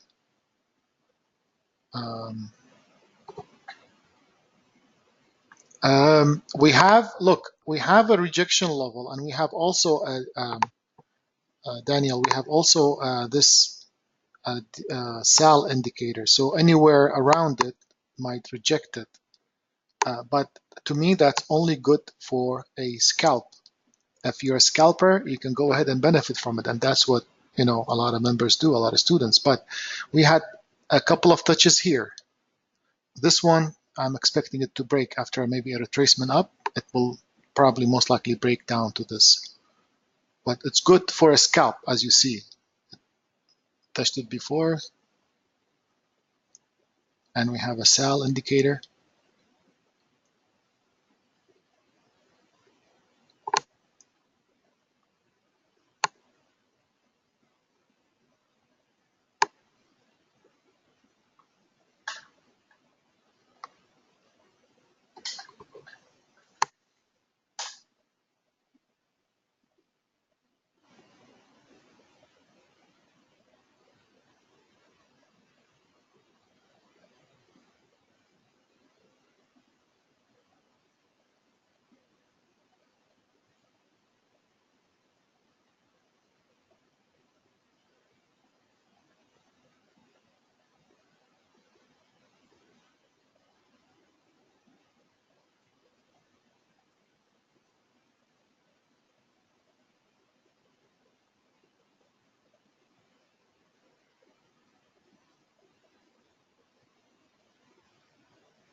To me, this is a one movement from the top to the bottom. Anything in between, if I find some confirmation towards the bottom for a short, I will call it for those who are not in it. If anybody averaged, you're doing okay.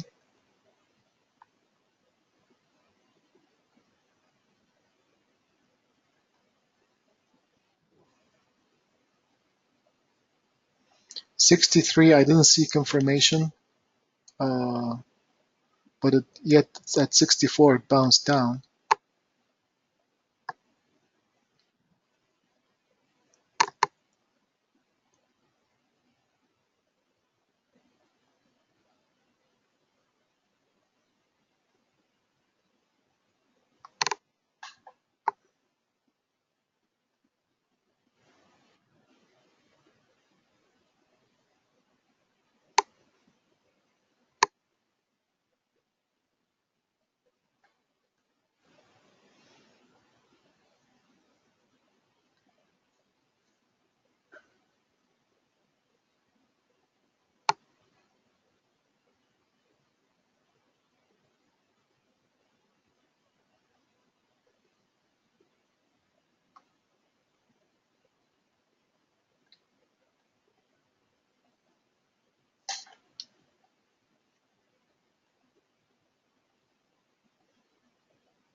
Watch how the market will react between this sell indicator and this DRL indicator.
Nasdaq might be supported at 54 to 51. NQ big support 72.54 to 51. Careful if you are short.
careful.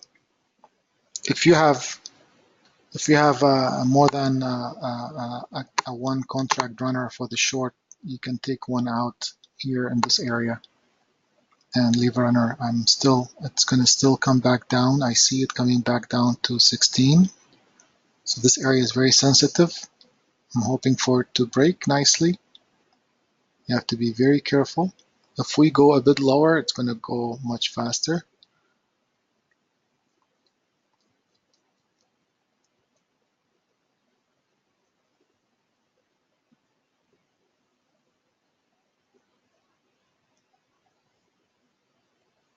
$49 is your cutoff price, last point of defense.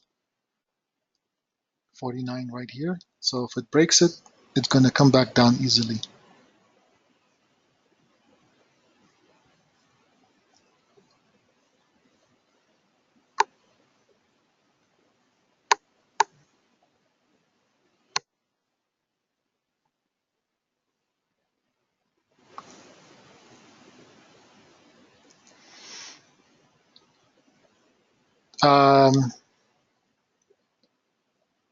Yeah, they're all minor towards 16. All these are scalpable. Like you can scalp them, all these levels. 49 was a good scalp. But if it breaks, 16 is coming. 35, we have also 35 if it holds.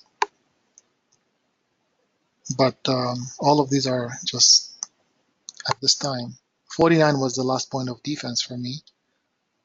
If it holds, it might bring it up, but I think it's going to break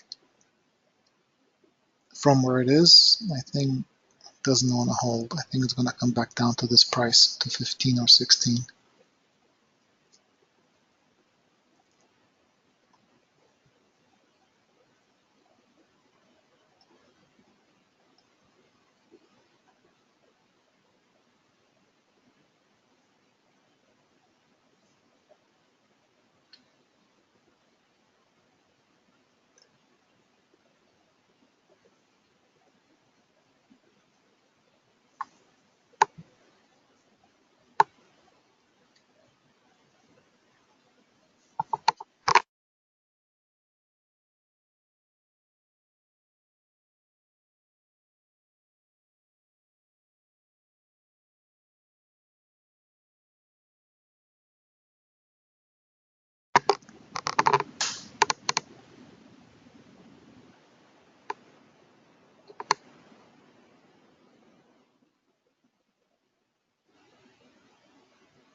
You see how 48, 49 held it? Now I have 50 as a traction, so it is coming back down to 50, hopefully soon, if you're holding that short. And if it breaks 48 again, we have more attraction lower towards our final target, which is 16, 72.16. Again, this was a trade call suggestion, as it did not, come exactly to the entry, but I saw the value of maybe averaging or using your ETFs or options for this.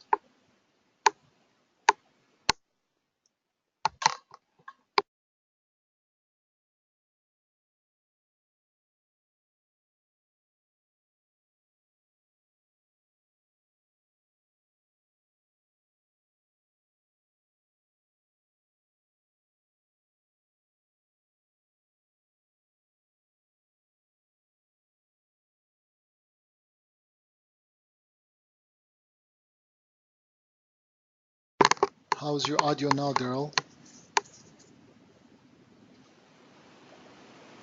Is your mic working? Maybe not.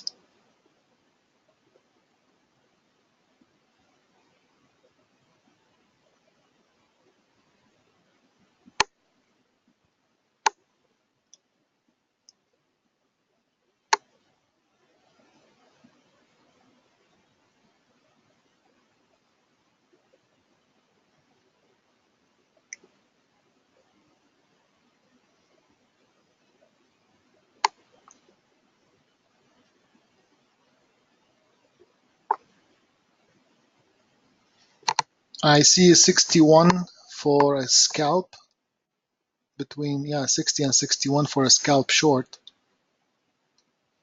Um, if anybody wants to scalp it, it's only 5 ticks risk between 60 here, 61 area. And if it holds, it might come back down to the lower level. But you have to take like 5, 6 ticks first target anyway, only, nothing else. Okay. If it doesn't hold, it's just a minor. 61 is right here.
Folks, the market has been very, very difficult, yet, you know, it's easy if you look at it from the direction point of view. We understood the direction, we understood the market is coming down, and I'm hoping really to see this area by the end of today.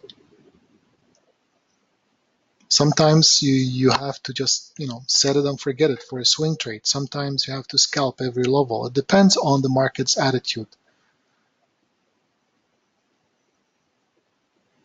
Any questions?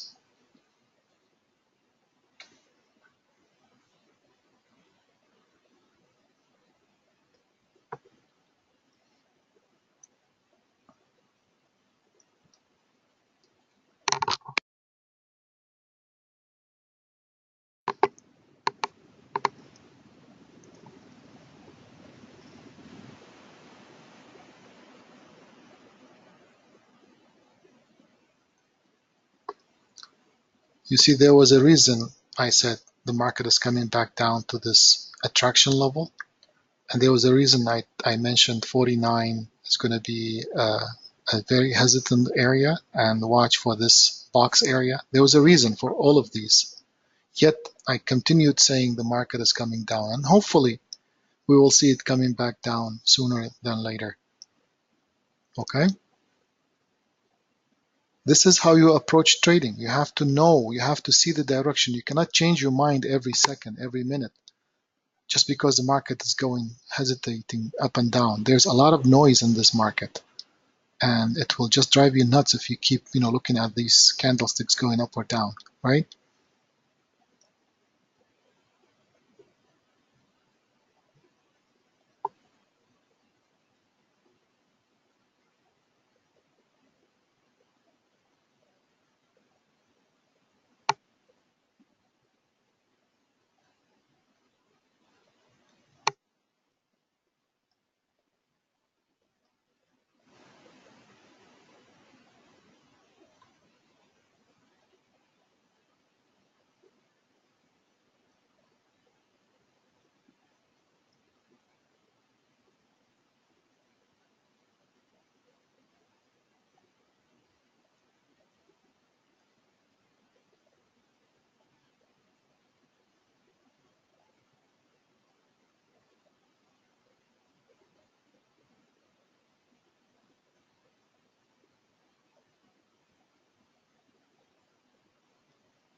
Daniel saying, since the crude touched this line here, 72.50 for the second time, or actually 72.70.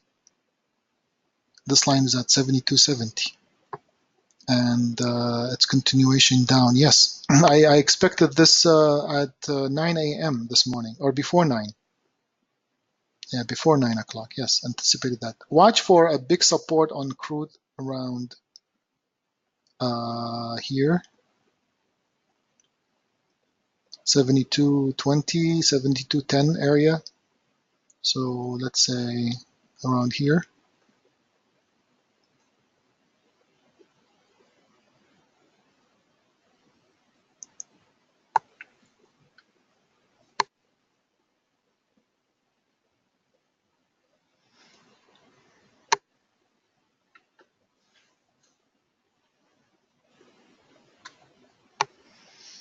Nasdaq, yes, 50s, but it's now more continuation.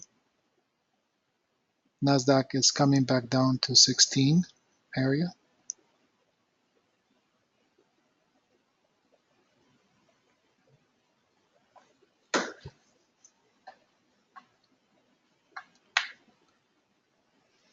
Next is 45, yes. And they're all weak though.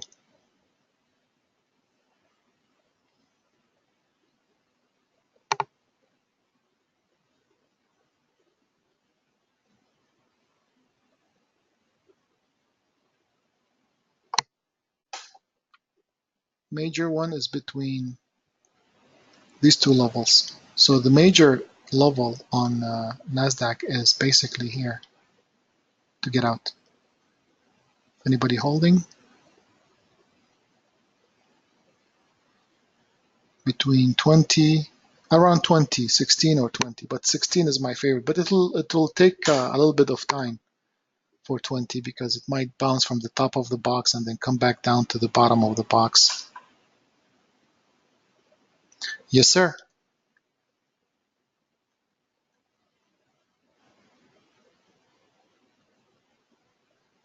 Are you in it, Bill?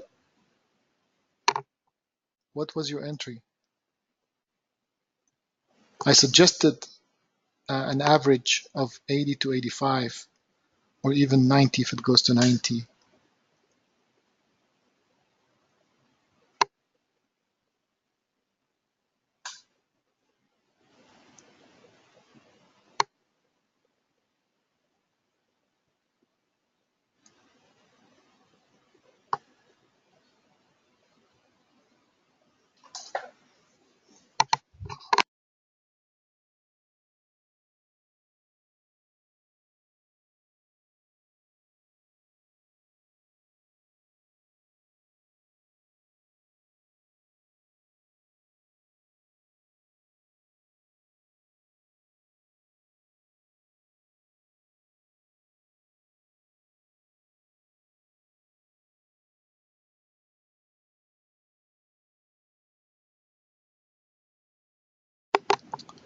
$62.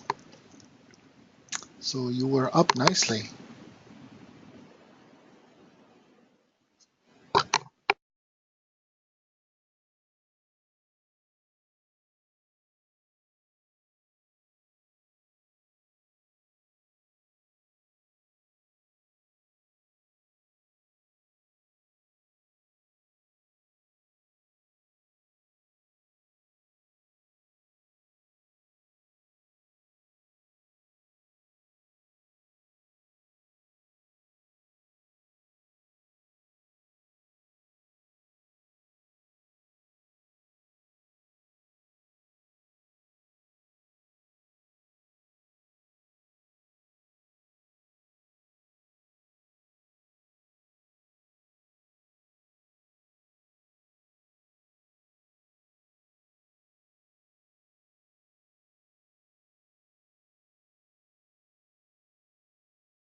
I'm done. See you, Scotty. Good day for you. Good trading day for you. Excellent.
Take care, Michael.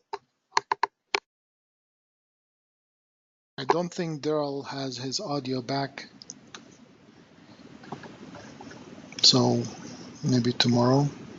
No, my headset is really garbled, sorry guys. No worries.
Ralph, 7220.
Not yet. I don't know.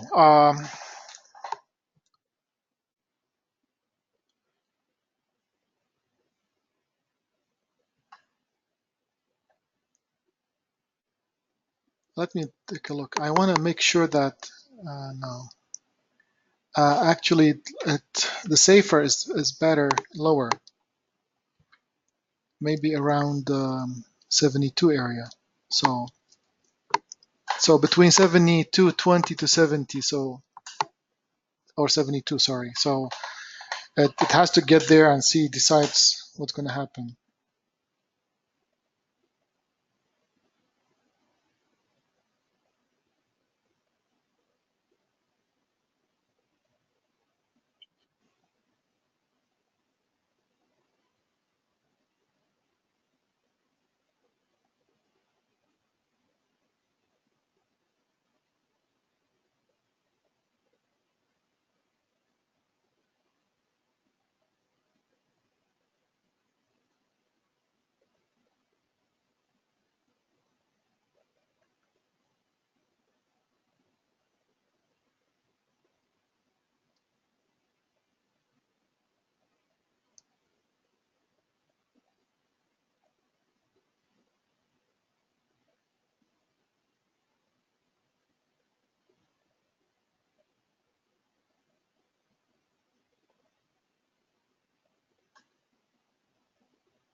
Um, Unfortunately, the session came to an end, and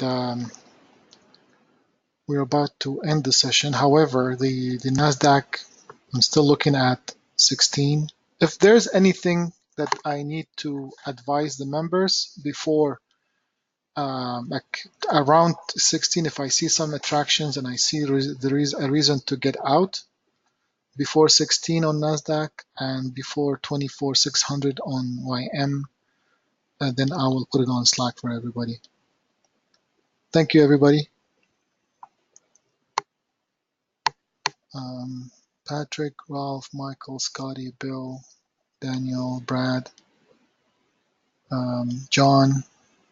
Thanks, everybody. The market has been difficult, but don't forget, there's nothing we can do about that, right? Chris, thank you. Navas, thank you. We have to understand, when we do our top-down analysis, watch the first thing in the morning and watch the last thing after the session is closed. You will see that the market follows these arrows nicely. So it is important. Daryl, thank you. Bye, everyone.